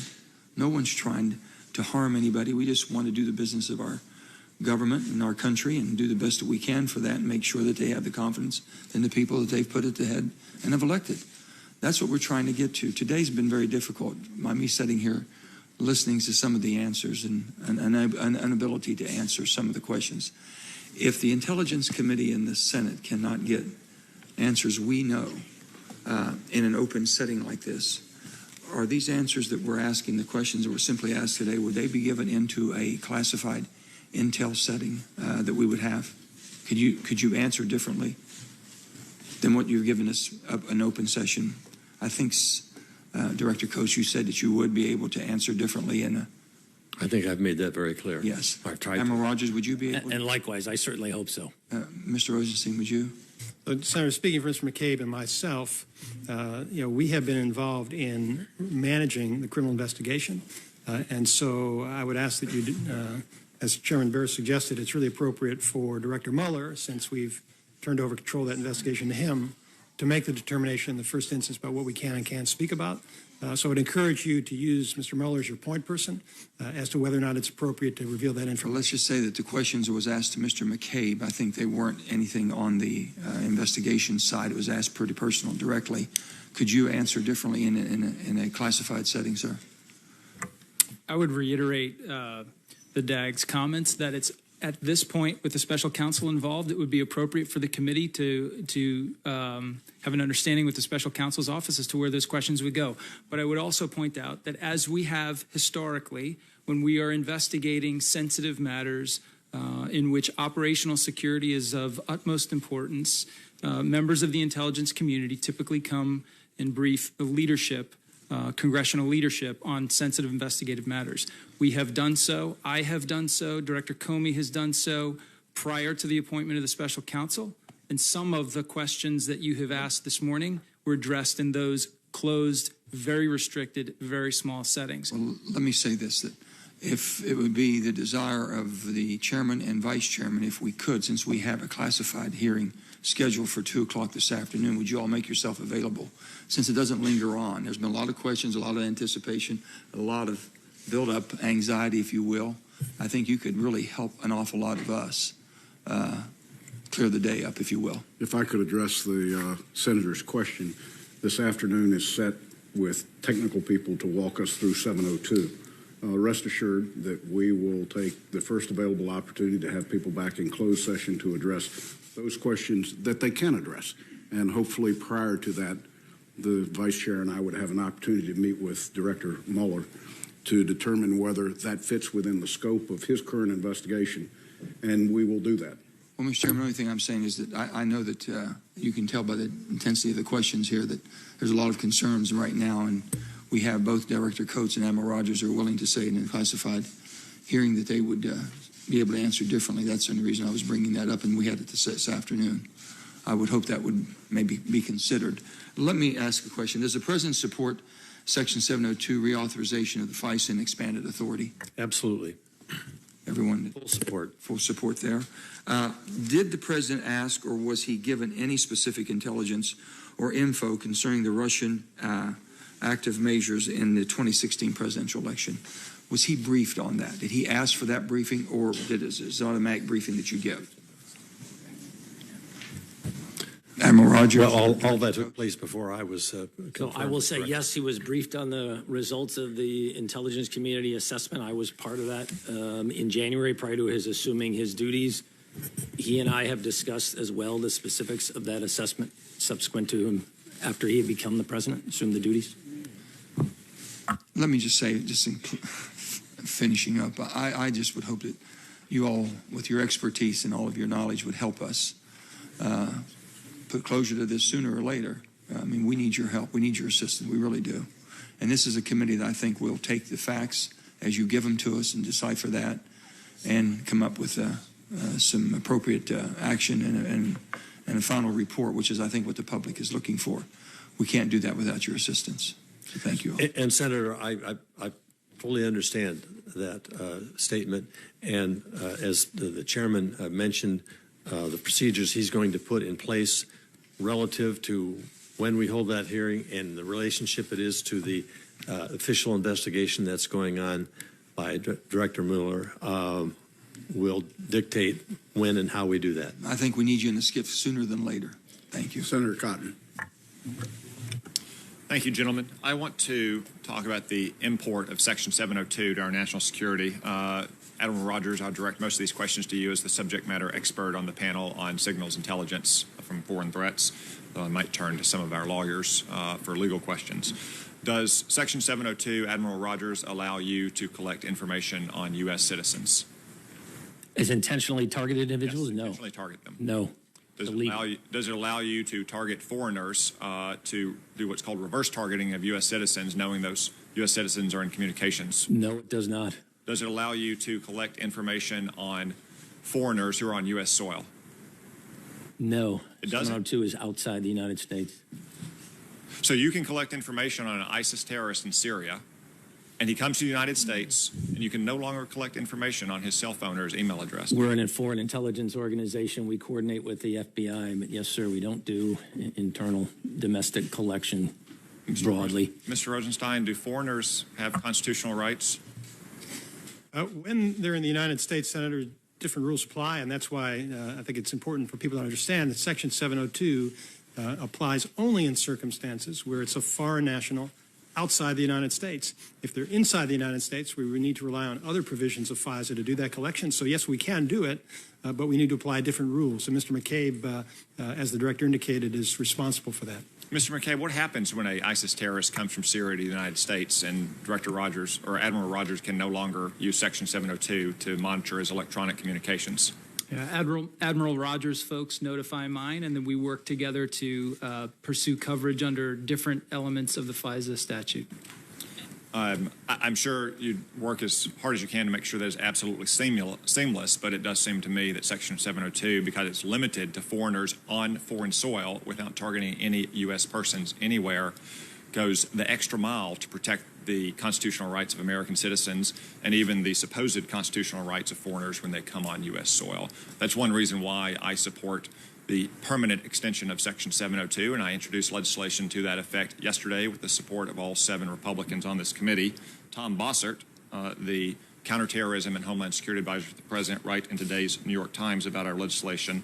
The Trump administration supports this bill without condition. Admiral Rogers, is that your position? Could you repeat it again? I apologize, sir. The Trump administration supports this bill without condition. Yes. On a scale of 1 to 10, how enthusiastic would you be if this bill passed? You can go over 10. It would be excessively enthusiastic. I would be ecstatic that we'd be in a position to continue to generate significant insights for this nation's security. So you'd dial it straight up to 11? Yes, sir. Okay. Director Coates? My level's about 100. Mr. Rosenstein? Senator, I'm not familiar with the rating system. I do think it's very important. Director McCabe? I'm at 11. Director Coates, you had an exchange earlier with Senator Wyden about the efforts to estimate and declassify the number of persons who might be subject to incidental collection under Section 702. This is when you have a lawful 702 order, but someone does in fact communicate with an American citizen. It's my understanding that it would be virtually impossible to do so in a way that wouldn't further infringe on the rights of American citizens. Is that correct? Well, yes, and that's one of the central reasons why I came to the conclusion. But the main reason I came to the conclusion is that is not conceivably possible. We could go through the procedures. We could shift hundreds of people to go over and breach the rights of hundreds, if not thousands, of American citizens to determine whether individuals to determine whether or not they are American citizens or not. But we still, having done that, could not get to an accurate number, the number that Senator Wyden was trying to get us to. And my pledge to him is I would go out there, try to fully understand why it was we couldn't get that There'll be detailed discussions on that on the closed session with the staff and the technicians from both NSA and from Senate staff here and others relative to all of the efforts that have been made to try to answer the question. And as I said in my statement, even if we were to take people off their regular jobs and say, get on this issue, even if we could put other measures in place, we still would not be able to come up. It's hard to explain how difficult this is or why this is the case, but that is what is going to be discussed in the closed session because all this is classified information this afternoon. I assume the staff of members, all the members here will be there. But my pledge was to do the best I could to try to get to some answer. And the result was we couldn't get to an answer, number one. And number two, trying to get to an answer would totally disrupt the efforts of the agency. Now, if you might be able to make the case, let's hire 1,000 more people and get to the answer if you knew that you would get to the answer. Admiral Rogers has told me, I hope he doesn't mind me saying this, that if someone else out there knows how to get to it, he's welcome to have them come out and tell NSA how to do it.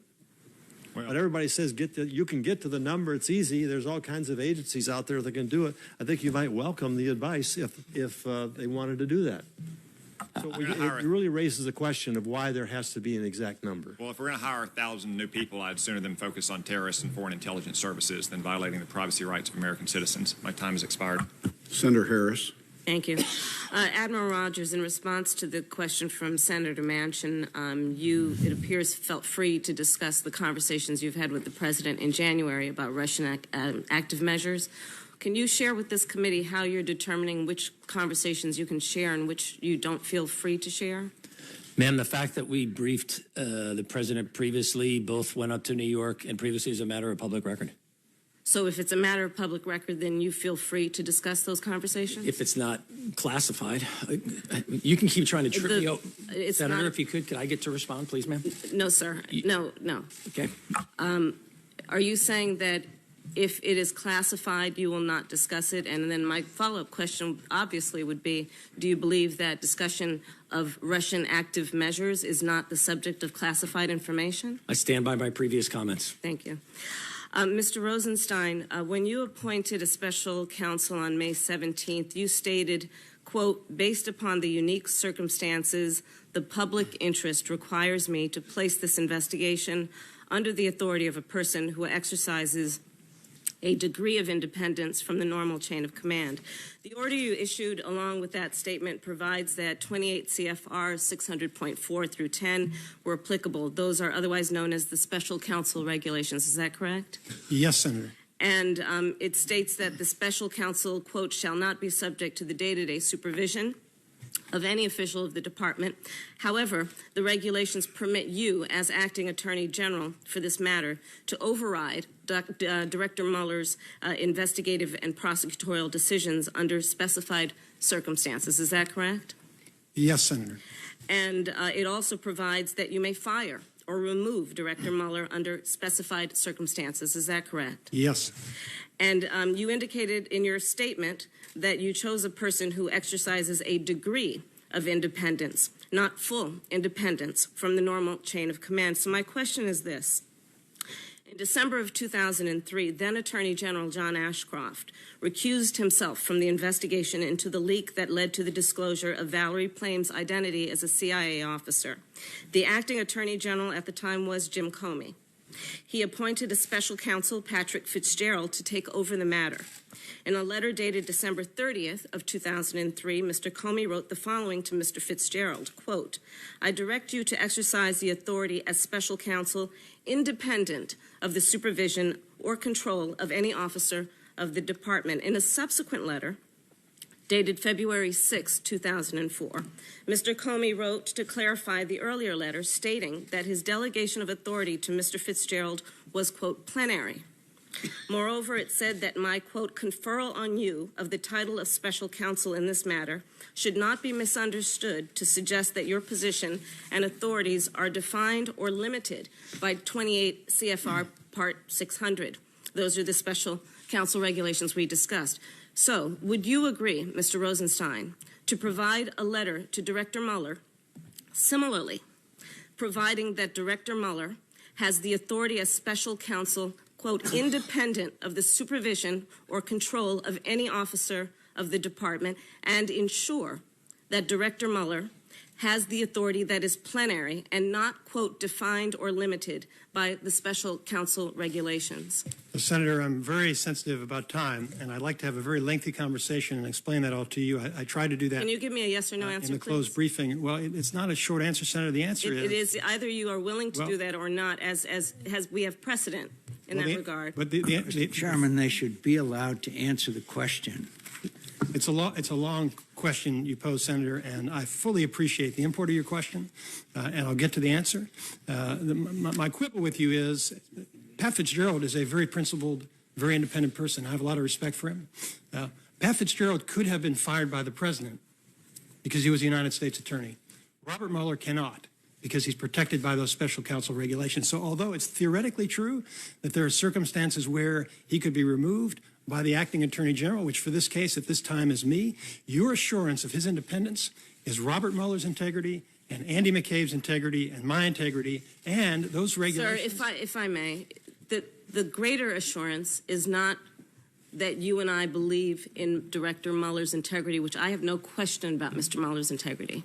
It is that you would put in writing an indication based on your authority as the acting attorney general that he has full independence in regards to the investigations that are before him. Are you willing or are you not willing to give him the authority to be fully independent of your ability statutorily and legally to fire him? He has the yes or no, sir? He has the full independence that is authorized by those regulations. And are Senator, you willing to do as has been done before? Would the senator suspend? The chair is going to exercise its right to allow the witnesses to answer the question, and the committee is on notice to provide the witnesses the courtesy, which has not been extended all the way across, extend the courtesy for questions to get answered.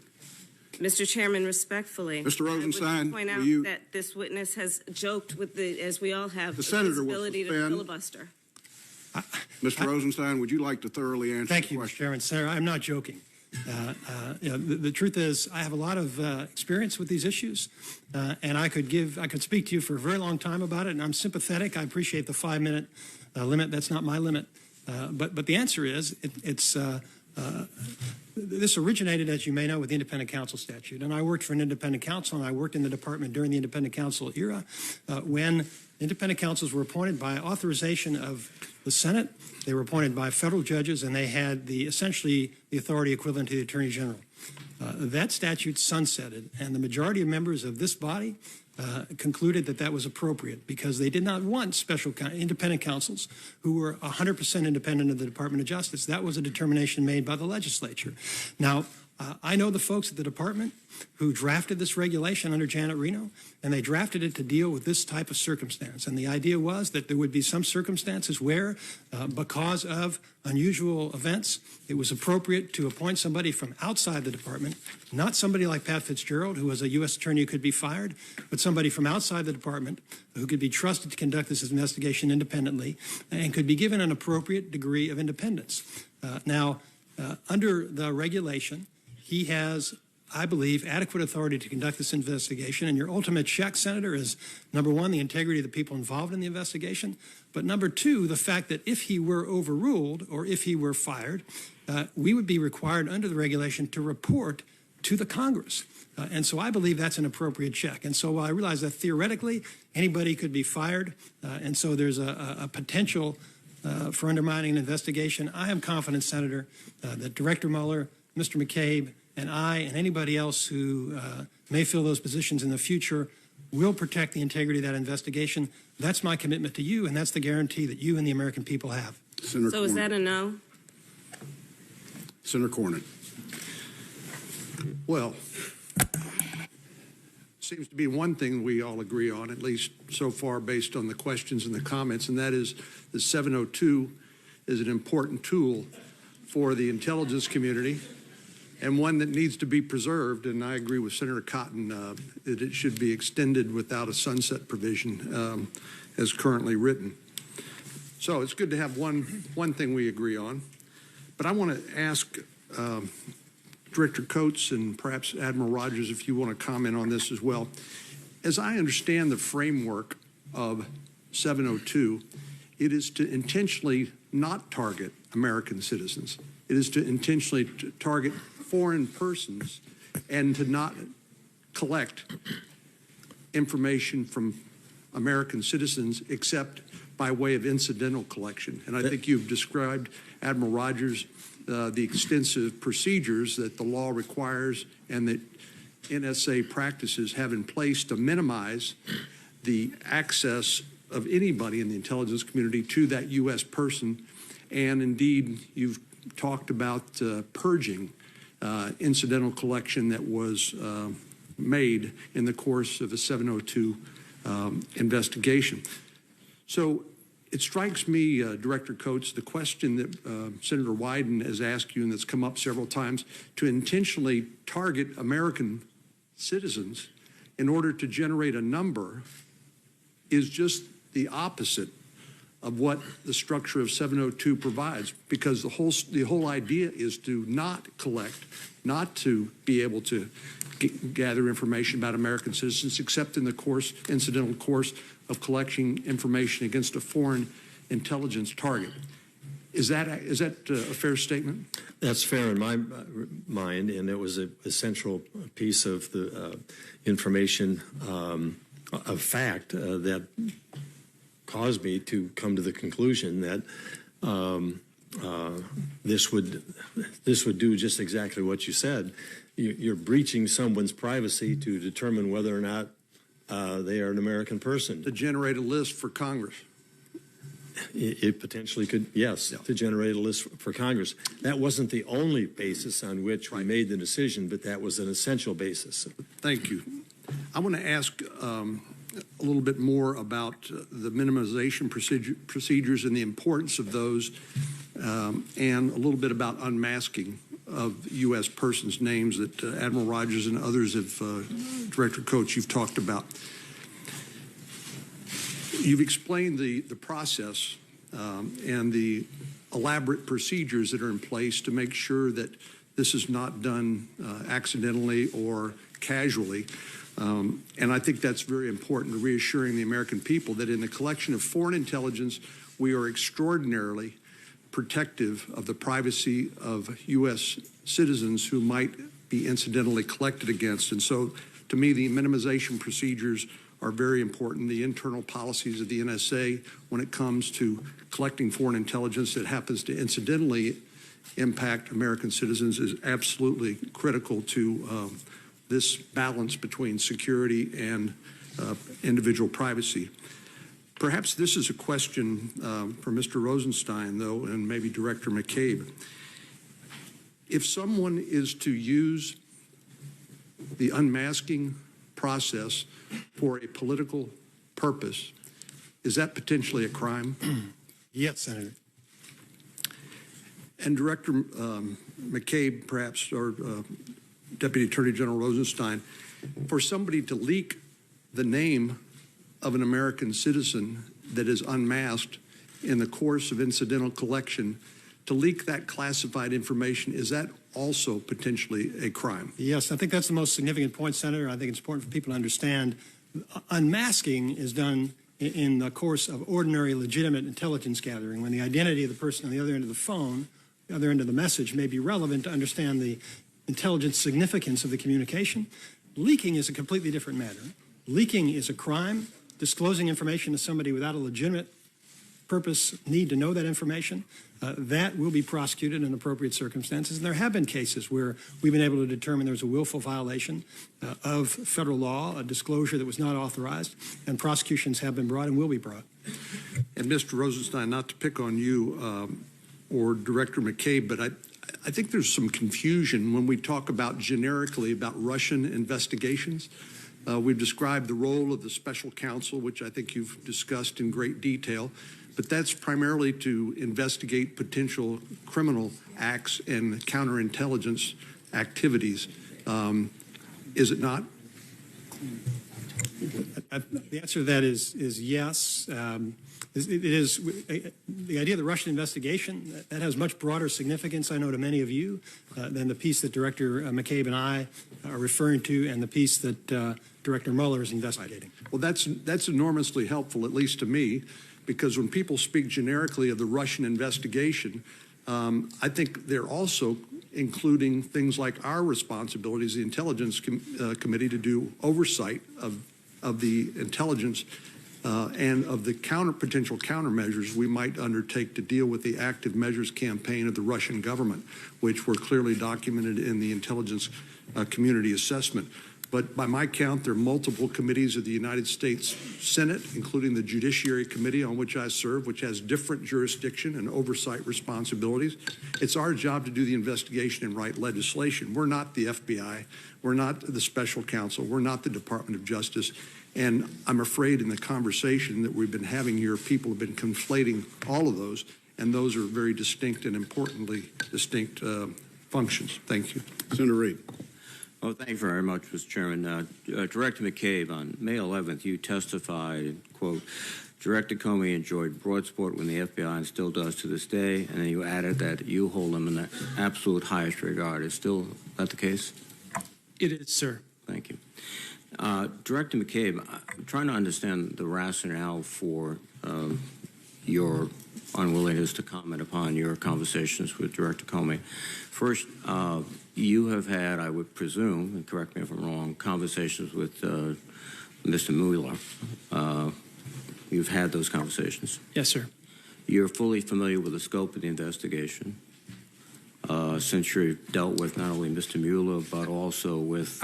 I am, sir, but I think it's important to note that Mr. Mueller and his team are currently in the process of determining what that scope is. And much in the way that Senator Cornyn just referred to, the FBI maintains a much broader responsibility to continue investigating issues relative to potential Russian counterintelligence activity and threats posed to us from our Russian adversaries. So determining exactly where those lanes in the road are, where does Director Mueller's scope overlap into our pre-existing and long-running Russian responsibilities is somewhat of a challenge at the moment, and that is why I'm trying to be particularly respectful of his efforts and not to take any steps that might compromise his investigation. But getting back to your rationale for not commenting on the conversation between you and Mr. Comey, it seems to me that what you've said is that either that is part of a criminal investigation or likely to become part of a criminal investigation, the conversation between the President of the United States and Mr. Comey, and therefore you cannot properly comment on that. Is that accurate? That's accurate, sir. What about the conversations between Director Coates and Admiral Rogers with the President of the United States? Is that likely to become or is part of a ongoing criminal investigation? I couldn't comment on that, sir. I'm not familiar with that, and it wouldn't be, for the same reasons it's not appropriate for me to comment on Director Comey's conversations, I certainly wouldn't comment on those that I'm further away from. Mr. Rosenstein, are you aware of the possibility of an investigation, the conversations that Director Coates and Admiral Rogers have had with the President? My familiarity with that, Senator, is limited to what I read in the newspaper this morning and what we heard here today. Okay. Director Coates, have you had any contact with the Special Prosecutor or any... I have not. Have you been advised by any of your counsels, or private or public, that this conversation that you have with the President could be subject to a criminal investigation? I have not. Admiral Rogers, same question. To the last question, no, I have not. Mm-hmm. Let me just return again to the points that I think Senator King made very well, which is this unwillingness to comment on the conversation with the President, but to characterize it in a way that you didn't feel pressured. Yet, refusing to answer a very specific and non-intelligence related issue. I don't see how it would impact on the classification and our status, whether or not you were specifically asked by the president to do anything. Do you still maintain that you can't comment on whether you're asked or not? Nothing has changed since my initial response. I stand by my previous answer. I just must say that the impression I have is that if you could say that, you would say that. But thank you. I have no further questions. Senator McCabe. Well, gentlemen, you're here at an interesting time. It's funny how sometimes events run together. This morning's Washington Post, top intelligence official told associates Trump asked him if he could intervene with Comey on FBI Russia probe. It goes into some detail. I'm sure you've read the article, and it's more than disturbing, obviously, if it's true that the President of the United States was trying to get the Director of National Intelligence and others to abandon an investigation into Russian involvement. It's pretty serious. I also understand the position that you're in, because it is classified information, and yet here it is on this morning's Washington Post in some detail. I'm sure you've read it. So I guess if I understand you right, Director Coates, is that in a closed session you are more than ready to discuss this situation. Is that correct? I would hope we'd have the opportunity to do that. Well, I hope we can provide you with that opportunity. You know, it's just shows what kind of an Orwellian existence that we live in. I mean, it's detailed, as you know from reading the story, as to when you met, what you discussed, et cetera, and yet here in a public hearing before the American people, we can't talk about what was described in detail in this morning's Washington Post. Do you want to comment on that, Dan? Are you asking me? Comment on the integrity of the Washington Post reporting? I guess I've been around town long. It's pretty detailed. I guess I've been around town long enough to say, not take everything at face value that's printed in the Post. I served on the committee here and often saw that information that we had been discussed had been reported, but that wasn't always accurate. But I think this is the response that I gave to the Post was that I did not want to publicly share what I thought were private conversations with the President of the United States. Most of them, almost all of them, intelligence related and classified. I didn't think it was appropriate to do so in an open, for the Post to report what it reported or do that in an open session. Well, it's an unfortunate situation that you're sitting there because it's classified information, and this morning's Washington Post describes in some detail, not just outline, but times and dates and subjects that are being discussed. And I'm certainly not blaming you, but it certainly is an interesting town in which we exist. Just because it's published in the Washington Post doesn't mean it's now unclassified. But unfortunately, whether it's classified or not, it's now out to the world, which is obviously not your fault, but describes dates and times and who met with who. And so, well, do you want to tell us any more about the Russian involvement in our election that we don't already know from reading the Washington Post? I don't think that's a position that I'm in. I do know that there are ongoing investigations. I do know that we continue to provide all the relevant intelligence we have to enable those investigations to be carried out with integrity and with knowledge. Well, it must be a bit frustrating to you in protecting what is clearly sensitive information and then to read all about it in the Washington Post. You have my sympathy, and I express that at your confirmation hearing, doubting your sanity. So, Admiral, you got anything to say about it?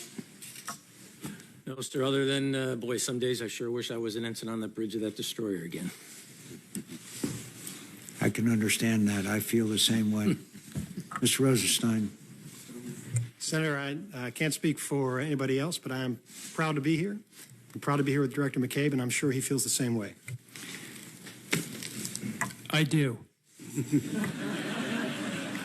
Whatever that might mean. Thank you, Mr. Chairman. Thank you, Senator McCain. The chair is going to recognize Senator Wyden for one question on 702. Thank you very much, Mr. Chairman. I appreciate the courtesy. This one, Director Coates, I'd like a yes or no answer on. Can the government use FISA Act Section 702 to collect communications it knows are entirely domestic? Not to my knowledge. It would be against the law. Thank you, Mr. Chairman. Senator Warner. Again, I want to thank all the witnesses, but I come out of this hearing with more questions than when I went in. Gentlemen, you were both willing to somehow characterize your conversations with the president, that you didn't feel pressure, but you wouldn't share the content.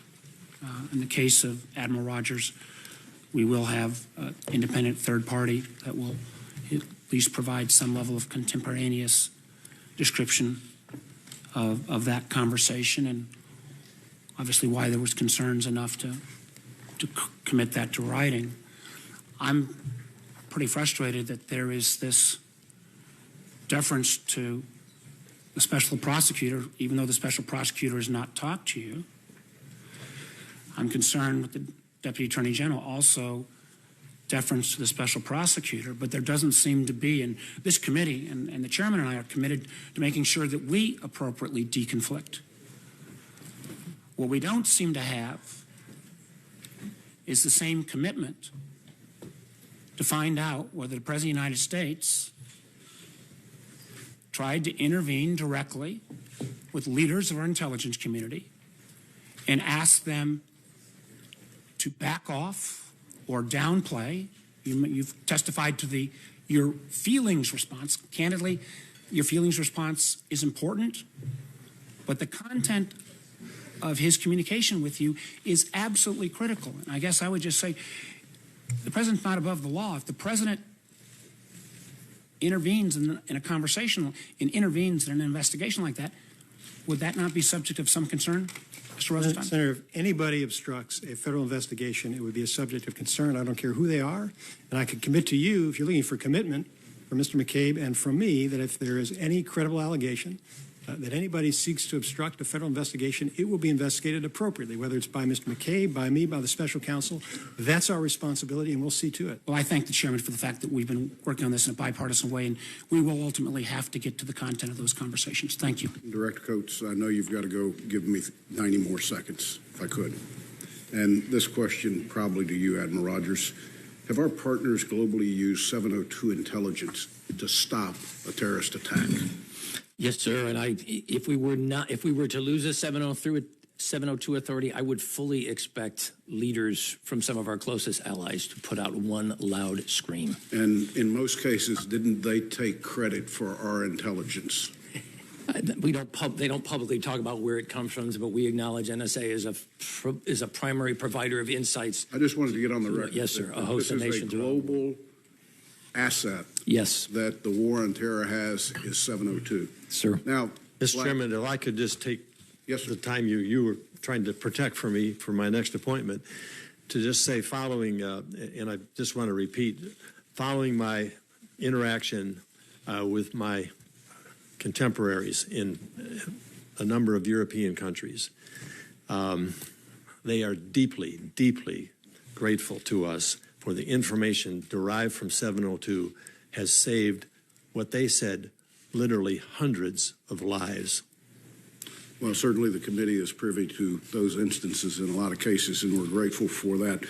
And gentlemen, I want to thank you for your testimony. But before we adjourn, I would ask each of you to take a message back to the administration. You're in positions whereby you're required to keep this committee fully and currently informed of intelligence activities. In cases where the sensitivity of those activities would not be appropriate for the full committee or open session, there's a mechanism that you may use to brief the appropriate parties. It's sometimes often referred to as the Gang of Eight notification briefing, and I think without exception, everybody at the table has utilized that tool before. Congressional oversight of the intelligence activities of our government is necessary, and it must be robust. Thus, the provisions of this unique briefing mechanism, given the availability of that sensitive briefing avenue, at no time should you be in a position where you come to Congress without an answer. It may be in a different format, but the requirements of our oversight duties and your agencies demand it.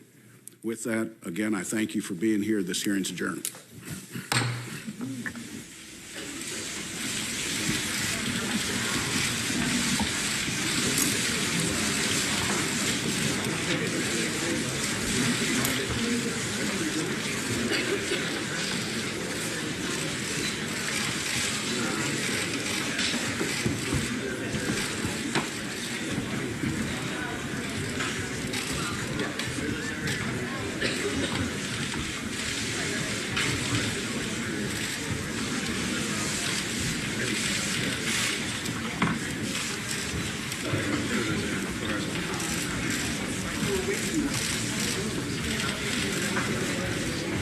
Favor.